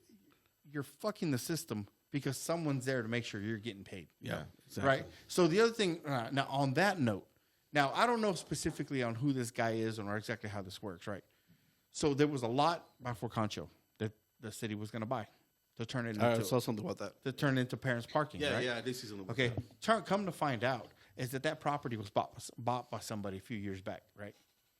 Turn around, he was trying to sell it. He has something to do with the city. I don't know exactly what his position is, but he's basically guaranteeing his fucking paycheck. There was so much backlash that they didn't buy the fucking piece of property because they knew exactly who the fuck was buying it. That's fucked up. Yeah. But look, I don't know what it, like I said, again, I don't know what it entails to be a mayor. Okay. I have no idea. But in the grand scheme of it is, there's a handful of people. There's not an actual criteria for that. You're right, really but I mean, you just win. It's a popular vote. Yes, it's a popular vote, but still, I think I saw not too long ago. I think there was some young lady. I forgot her name, but she ran for an office. I'm not sure it was mayor or not, but she ran for something in the office. But well, her boyfriend fucked it up. Yeah, on Facebook. Yeah. She was running for mayor. Was it mayor? She was running against Gunter on this last. Yes, on this that's last what run. I thought it was mayor. I wasn't positive. Though. Yeah. She was going to win. Except for her boyfriend fucked it up. Yeah, and of course, once that one person does that, and then everybody starts, people just feed into that. But the issue I have, and it's kind of the issue that I have with everything, right? With all of the election process, is that people have this fucking mentality of that guy has a business, that guy's rich, so he knows what's best for all of us. That's the problem. No, he knows what's best for him. Yeah, that's the reason why he's doing it, because he sees an opportunity. Exactly. There's an opportunity to. I mean, granted, I'm not gonna say all of them are bad. Maybe they do have. It's like maybe he did make enough money and he wants to make a difference. Maybe he does. I don't know. But there's no way he can sit there and relate to the fact that, I'm struggling with my groceries. I'm struggling with my taxes. I'm struggling, with everything else. Yeah. With last year, the property taxes, as far as they went up, where do they come justifying this? And I know they said, we didn't hire an outside firm to come evaluate. No, they did. Bullshit. They hired a fucking firm from Austin. Yeah. To come evaluate. Yeah. That's where so you talk about, talking about property taxes. Yeah, don't even start on that shit. Yeah. Let's do it. Yes. Because the fact of the matter is. Where I live at? Oh, I go fight every fucking year. I'm a fighter. Yeah. Well, they hired a firm from Austin where the fucking taxes are going, they're absorbently high. And they keep going fucking high. Yeah. And they're not going to go down either. So, have y'all seen, I just kind of heard about this today. Have y'all seen how they're changing the rules for buying houses? Yes. How whoever the buyer is, they have to pay for. Yes. Both agents, they have to pay for the closing costs. They have to pay for. Well, they're responsible for the buyer's salary, because when you went to buy a house, let's say as a seller, right? You're selling your house. You were responsible for 6%, and of course you decided how much went where. But standard was 6%. 3% went for the seller. 3% went to the buyer. Okay. Now that's all out the door. Because now the seller is responsible for his agent, which is 3%. Okay, so you as a buyer, you want to go out and buy a house. Okay, the buyer's agent or this agent is going to require you to fill out a paperwork before he shows you anything. Yeah, that too. Yeah. You know, and it's basically the paperwork is saying, I'm your agent. You're going to be responsible for paying my 3%. Because fuck you. Well, because if you don't sell me what I want, why would I pay you shit? Well, that's the thing is that you only get paid if you sell the house. If they find the house they want, that's fuck how you get paid. But no, dude, no. Why? Okay. Why, though? What do you mean? Give me a reason why. Why are they responsible? Why do I need to sign a contract that I have to pay him? Oh, no one's going to show you a house. No one's going to. I mean, yes, you can go out and buy your house, right? But you're going to have to deal with the paperwork. You're going to have to deal with the title company. You're going to have to deal with everything that comes involved. You sound biased. Oh, I'm extremely biased. Yes. I'm extremely biased because my wife's a real estate agent. Oh, you know? really? Yeah. So she's like, it literally changed the status quo. But the fact of the matter is that I agree with it. I do agree with it. Yes, I do. Because as a seller, why should I be responsible for paying your agent when your agent didn't do nothing for me? You know? Okay. So explain that real quick. So the way it was before, the buyer had to pay, or the seller had to pay both sides? Both. But now it's split. Now it's split. Now the seller has to pay. I could see that. Has to buy his agent. That's better. The buyer has to pay his agent. Okay. So that's fair. Better. Yeah, it's I get fair. that. Yeah. You know, before it was like, hold on a second. It's like if you were selling your house and you're like, okay, you're going to pay me, which is I'm your agent. Okay. But David's the buyer's agent. You're going to pay him too. Oh, fuck David. You know? So that was a fucked up part. Because even I said that when I bought my house. I'm like, hold on, why am I paying the buyer? Well, it's standard. Okay. So a whole lawsuit happened with the fucking National Realtors of America. Oh, it went like that. Oh, it was $1 billion lawsuit. I did not know that. Oh, it went to the tippy top. It went to the Supreme Court. Okay. So they lost the case. Now it's no longer like that. So let's say you want to go buy a house. So you're going to go find an agent to find you a house. Going to go through the paperwork, have to deal with all the paperwork, right? But in order for her to show you a house, like you wouldn't work for free, right? So I'm going to get you to sign this paperwork saying that. I mean, yes, you can fire me at any time if you don't feel like I'm, whatever. If you want to change a real estate agent, whatever. But I'm going to sign a contract with you and I'm going to find you a house, but you're going to have to pay me instead of the money coming from somewhere else or the money coming from the seller. So I totally agree with it. I agree with it because who's going to go out? Because I mean, there is a lot involved. You get with the real estate, you get with the let's say a buyer. Hey, break down that process. Okay, I'm not real fucking savvy. I read in it, right? this today. I'm trying to learn what happened also. Yeah. So as let's say as an agent, as a buyer's agent, somebody hires you. Is like, hey, I want to find a house. So she goes out and tries to find. And you give her, hey, I want this many bedrooms, this many whatever. You give your specifications of the house that you want. It's her job to go look for these, right? Right. Now, it's on her fuel, her time to take you to open up these houses for you. Because you just can't go, anybody just can't go and open these houses. You've seen the log boxes on the outside. Okay, these real estate agents. So she has to pay for permission to open up certain houses. She has to pay to have access to open up these houses through the National Realtor Association. Okay, so she's paying her dues to come show you these houses. Okay. Right. So now with that, I don't know exactly what all that entails, but for one, I do know it gives you access to the log boxes. Okay. And the MLS, so you get to see everything there. Yeah. Like this place, the studio that we're in, it wasn't on Facebook. I didn't know where to find it. That's where it was on the MLS. I know, it's crazy. And we never even knew about this. Ever. So this is how this place was found. It was on the MLS, right? So only realtors have access to the MLS. Yeah. So that was the whole issue there, right? So I lost my track. I'm kind of drunk. No, you're not. Yes, You're good. So where the fuck was I? Well, anyways, at the end of it, the guy, the real estate agent is putting in the work to find you the house. Sure. Yes. Okay. So before she would show fuck any Tom, Dick, and Harry a fucking house. As long as they were willing to put in an offer, she's going to get paid. Mm-hmm. Okay. But now that's changed. Now I'm going to show you the house. But you're making me do all this work. You're going to have to pay me. You're going to have to pay me. Yeah. Which is... It's fair. Now that I'm thinking about it, yes, it's very fair. Because you're putting her to do the work. Whether you buy it or not, she has to fucking... She's putting in the legwork. She makes sure that the house is... she can come show you the house and people are like, well, they're just glorified car salesmen. Yes. So you think that time is free? Yeah, that time isn't free. It's her time, her money.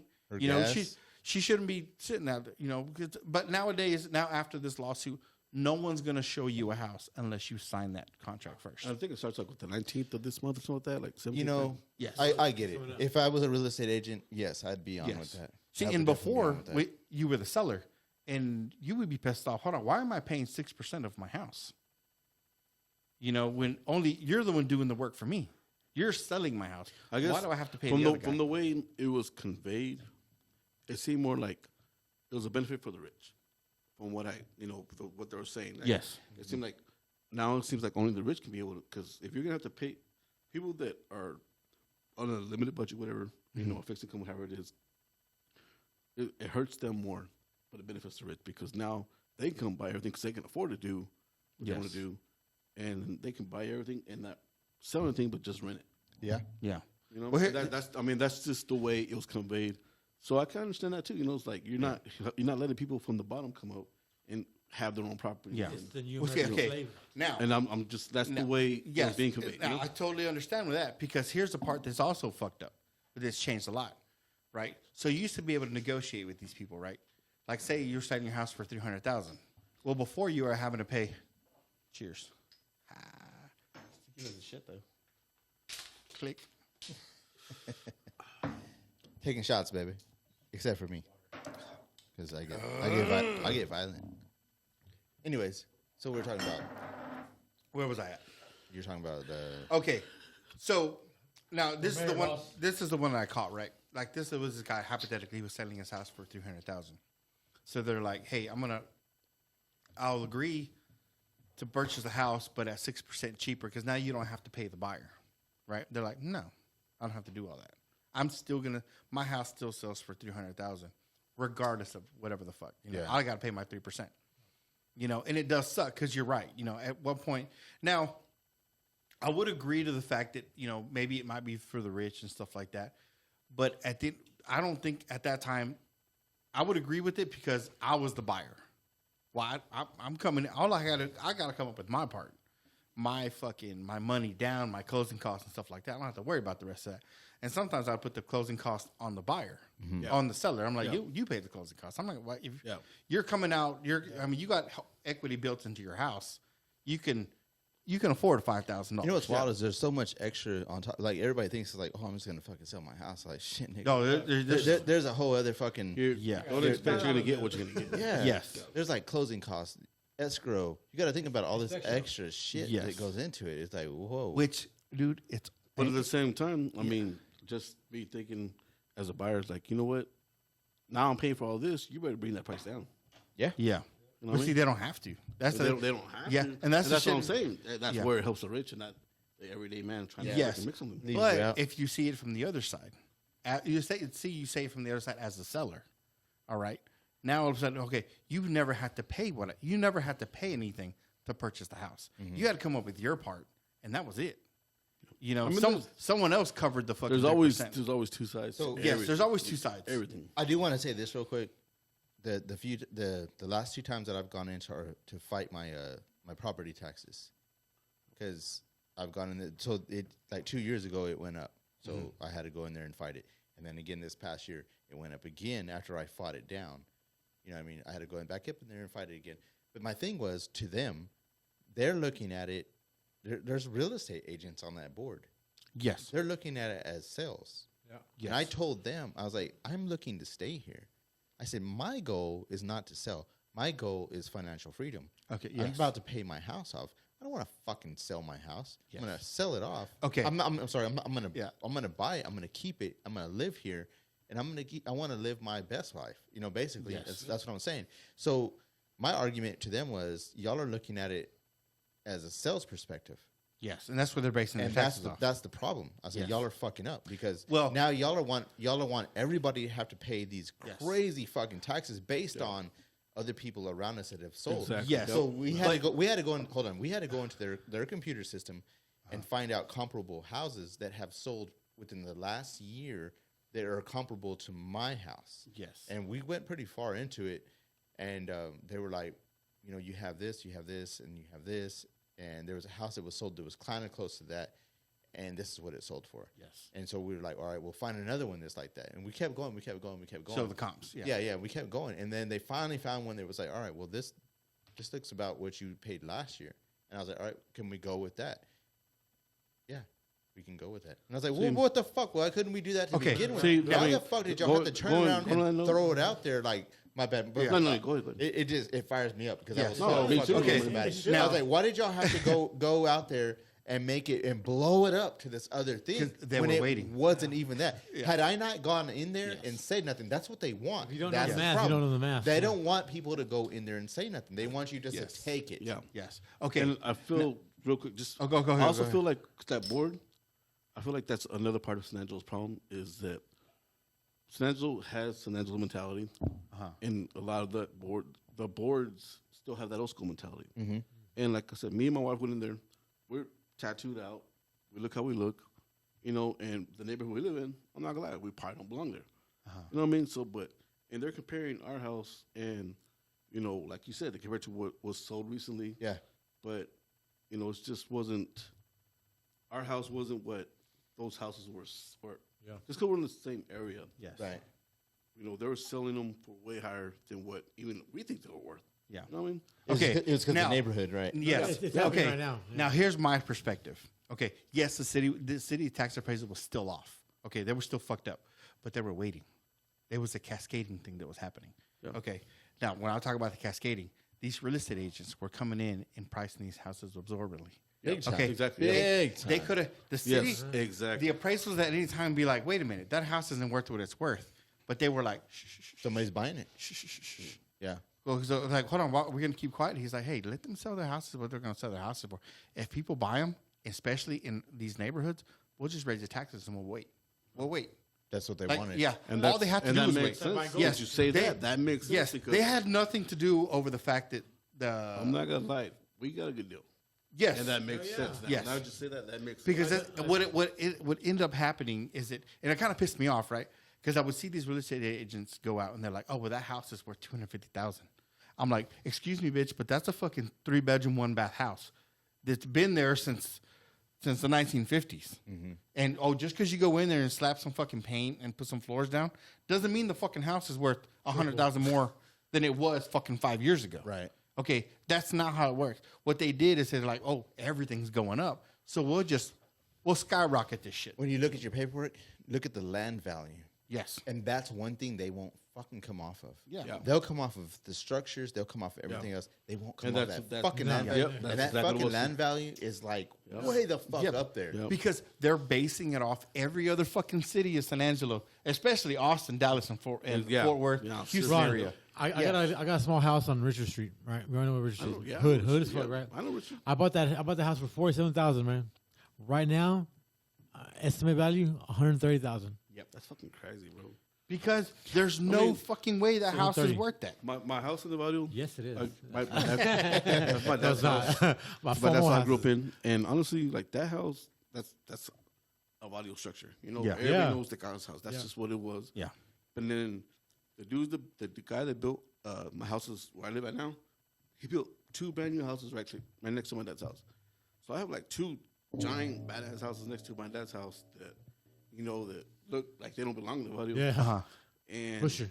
yeah, and it's like I mean my dad's like that they made that Texas go up like crazy Oh, because yeah, Yes. it sure does. because it's just what it is. It's just Yeah. Well, I mean, 'cause we saw it when they were raising the property values, right? Like I was looking to move the studio into a cabin. Right. I was going to buy a house. Buy a fucking chunk of land wherever the fuck. Put right? a cabin on some land. And put a cabin on some land, right? Condominium. So I come across and I found a few of them for like 10, 12,000, right? So now all of a sudden these fucking people coming from fucking nowhere, right? And literally overnight, within a fucking week, okay, that land that I was looking for 10,000 was now worth 40,000. 40,000.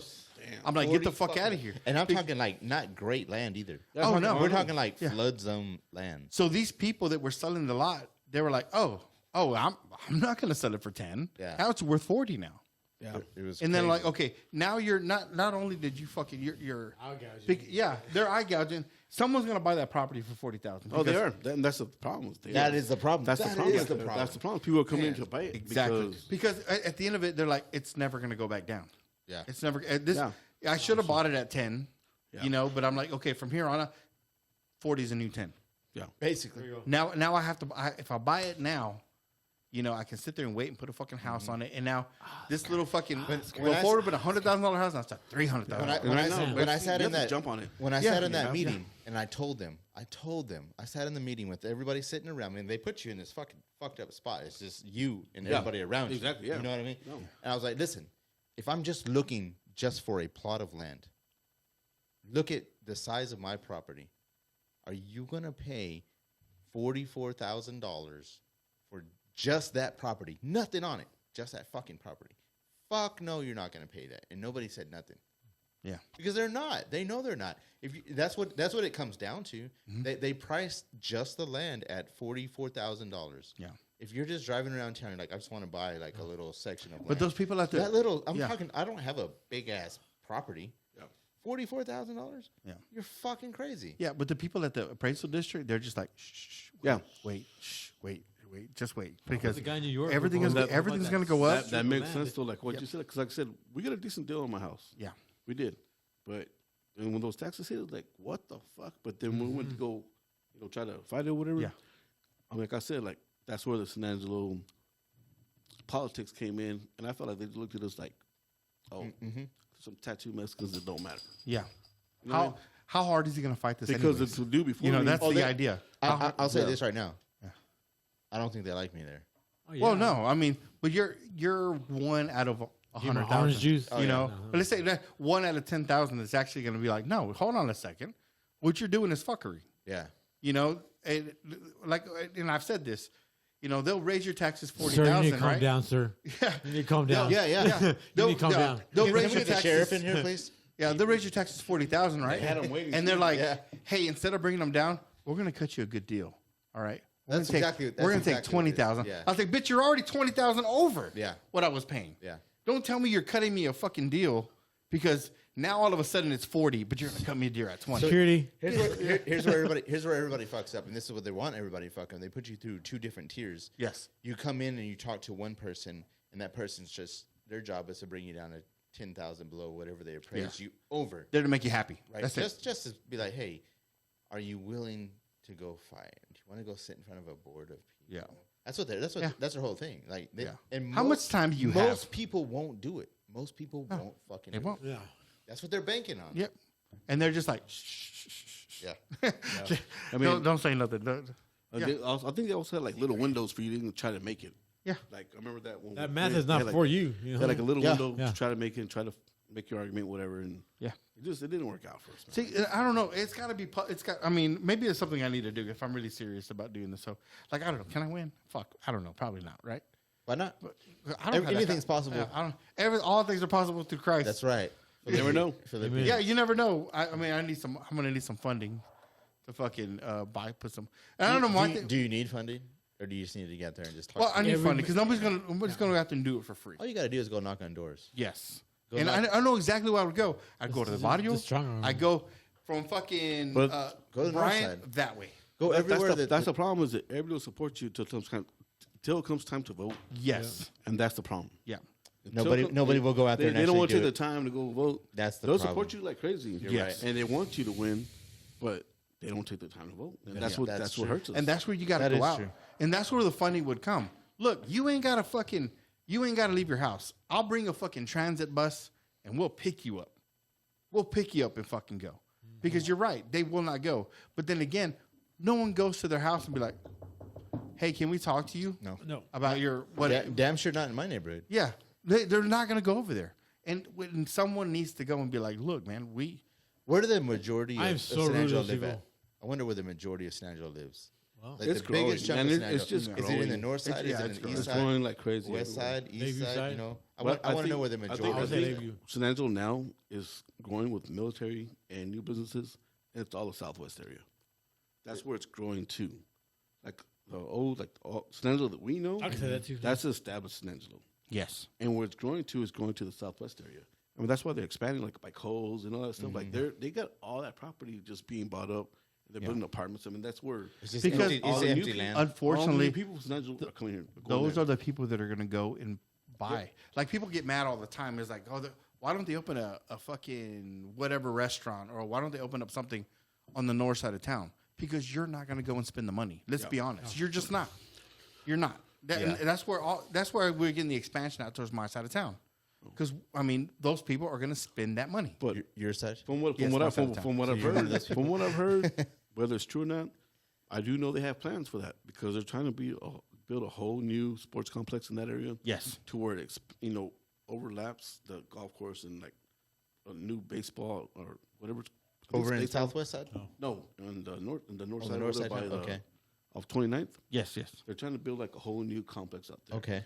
And that's why they're building that Chick-fil-A out there now. I mean, from what I understand, if They're trying to make it better over So there. we get Chick-fil-A on Bill the Street. plans are still intact. They really should. That side of town is the entrance from Midland, Odessa. Yeah. Like, there's a lot of money. There's a lot of money that comes in that new direction. gas station Yeah. and all that. Like, Yeah. I mean, I understand. I mean, like you have to spread it out everywhere. I mean, I'm not gonna lie. I probably live close to him, so I like that area. You know, I'll come over to my area, Right. But but that's where now, from the plans I understand, are supposed to be happening. Mm-hmm. They're trying to make a whole big sports complex out there, Yes. and once that happens, they're gonna build around that. You know, with Chick-fil-A's and all kinds Well, of they, stuff. Yeah. they need to. The fact of the matter is this: they do need to, but it does suck because those people have to realize, and it's hard because you can only do that through gentrification, right? You have to move people into those neighborhoods that will go and spend the money. Yeah. Because other people are like they're on a fixed income, and it's kind of Exactly. what the barrio's turning into. The barrio used to be young cats, Yeah. It used to be this whole thing. Now it's people that are ready to retire. They're not going to go into like they moved to Walmart over there. Yeah. All right, you would think that bitch would be popping, especially there. It's not. Yeah. I mean, there's people that go and get their groceries, get their necessities and stuff like that. But it's not just an overwhelming. I don't know, bro. I mean, I'm not gonna lie, because I go there every now and then, and I see BMWs, I see Mercedes. And Yes, but that's the gentrification that I'm telling you I don't about. expect those kind of cars to be in a Vadio. That's Walmart. true. Yes, You know but what I those mean? are the people that are gentrifying into those neighborhoods. So they got to bring those people in to spend that money, because people that are retiring, or on a fixed income, aren't going to do that. There's a street. It's Paint Rock Road, but it turns into like one of these alphabet streets. I don't know what it is, but Avenue L. I guess it's Avenue. As you're going in there, they built these new houses that are off Yes. to either side of The cookie And cutters. that's no, they're not cookie cutter. Have you seen them? Yeah, no, I've seen them. They're not cookie cutter. Right behind Blue Agave. Yeah, there's like a couple of two-story they rent them out houses. by the hour? There's a couple of fucking. They're pretty good sized fucking houses. Yeah, that's they the guy don't- who owns Missing. They don't look like cookie cutter, like just regular old fucking houses. They look like expensive ass fucking houses. I think but the they don't look problem like is- cookie cutter because of where they're at. Maybe, But they are cookie cutter because where they're standing. maybe if they were somewhere else, that would Yeah. be a cookie Yes. cutter house. But the thing that I look at it, how much are they selling those fucking houses for? And why the fuck would you want to buy one of those houses off of that street? You know how much of a pain in the fucking ass to get out of there in the morning would be? Okay, you want that neighborhood as you drive past the sports complex as you're going towards the loop. Okay, My neighborhood. Go ahead. is the neighbor okay? That's the sports complex going. You towards- go Off of Bell? Okay, Off of Bell Street? Yes, you pass Okay.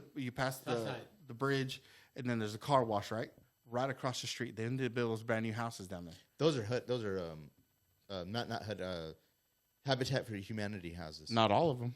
Most of them are. A big. You want to know why I know? Huh. I helped build those fucking houses. Did you? Yep. Okay, how long ago was that? Because the That ones was like I'm talking 15 about. fucking years ago. Okay, that's not the ones I'm talking about. There's another neighborhood. There's another neighborhood further down, right? Era. When we actually saw the comps on those fucking houses, $235,000. Fuck no. Yeah, those new houses. Right there, right off that bitch. I'm Anita by the church. I don't. Yeah, maybe. It is. Well, right. Yeah, there you go. Right behind as you're coming back towards the river from the church. That house. There's the Those neighborhood. houses have been my house. 130,000. So like Maryland Street? You talking about Maryland Street? Damn. Or where? I don't know the name of the streets, but right there. Medina. Medina, okay. Yeah. Oh, you're talking back in the neighborhood. Okay. I know what you're talking about. You're talking back the other Well, direction. it's right off a Bell. Like you got to turn off a Bell. Yeah. And turn But I'm talking further up, like when you go up towards the car wash, you come up over the hill. That was and the then other side of the building. Oh, yeah. On the left hand side, those are new houses. Yes. But all those houses were built by Habitat for Humanity, Okay. and they are nice houses. Yeah. Yes, but they're not. Yeah, like the ones that built the next street over from yours. those 3 homes that were built on that lot. Oh fuck, bro! They fucking sold. That's the problem. They sold like That's hotcakes, bro. Problem. I know. They and sold they are. I'm sorry. Do you know? Because I know the builder. But those are the worst built fucking houses. Right Okay, there. I know the builder. He sold them bitches before the houses were even built. They were gone and sold. And then you know what's gonna happen next year. Uh-huh. So right across the Bell Street, they built those fucking duplexes Nice all houses. the way up and down. Nice condos. But there was already like a set of like maybe 10 duplexes, and then they built another 10 set. But then they decided, fuck it, we're gonna build a whole fucking neighborhood of duplexes. And who knows what those are going to go and for. that's why I feel that someone else should be put in place because they turned down my pockets are being $2,000 lined. And That's what it is. Yeah, I don't want to be rich. I mean, line my pockets a little Somebody bit. does. Line my We're all pockets. No, I'm just involved. kidding. But I mean, that's what's happening. What's happening is it all these permits are being passed. It's like there's a flow that's going, and someone's pockets are being lined. You can. It's clear as day. So it's happening. Yeah. For all this shit to be happening the way it's happening. I wonder who's. Oh man, there's Probably a whole nobody. fucking council. It's probably nobody. Probably nobody. I mean, I hate. It's somebody. But that's what sucks about it, because like for San Angelo, when you got people like us that want to try to make something different, something happen, it's up to them if we can make it happen or not. The problem is We're the working class. Yeah. We don't fucking No matter. matter whether we own something or not, it don't matter to them because they're way above us, and they're like, you know what, we don't want you to do that. There's a good saying, and I know it comes off a fucking Pixar movie, right? It's called Ants. If the ants ever realize that they outnumber us 100-1, Yeah. It's true. they don't understand the power that which they is have. the reason why you have a two-party government. Exactly. The reason they want to keep you divided, which is the reason why it's so polarizing in the United States. The entire fucking country is divided between left and right. They want you fighting over who's Democrat and who's Republican. Yeah. Keep them fighting over that bullshit. If they're too busy doing that, they're too busy to figure out what the fuck we're doing. Exactly right. Yeah. And I hate to say it, this is the greatest country in the world, but boy, we're in a fucking something's going on. well, a lot's changed. A lot has changed. Good versus evil. Yeah, I mean, you know, it feels like that sometimes. It feels like, hey, you know, we're fighting something that's been building for the past 2,000 years, 3,000 years, 4,000 years, since the beginning of time. Like, if there's a fucking What was devil, the fall of Rome? I don't even know because I don't know my history that well. The people finally caught on. But was it politics? I think politics. finally was caught on. The politics was the fall but of that's Rome. what always happens, though. Like every socialist country always becomes a dictatorship. Yeah. We're the newest form of government. This government that we have has never been done before. But the fact of the matter is that you're dealing with fucking human nature. Human nature at the end of the day says, hey, I want to be number one. Sure. I want to be the fucking Everybody tippy wants top. to be the top dog. Everybody wants to rule the world. Everybody. You know what I mean? Yeah. Like, I don't give a fuck who it is. Like, I may say that I want to be the mayor. You know what I mean? But it's human nature And to as be soon like, as you I get there, want you're going to more. be like, I fuck want y'all. more. Burn I'm down. the man. What it do? Burn down the east side of What town. it do runs. It's not San Angelo. It's what it do town. It's like everybody on the river. Dave, get over Triple here. their taxes. Yes, sir. Little gimp. Oh, zip, zip. Little Gip. That's what happens when you come here, huh? Huh? That's what happens when you come here. No. Fuck. I mean, because here's at the end of the You're day, like, man. everything I said, I lied. Yeah, I lied. Oscar's different. I'm rich, bitch. Exactly. Because I mean, here's the thing. At Yeah, the end we of the day, rich. nothing makes sense. Power corrupt.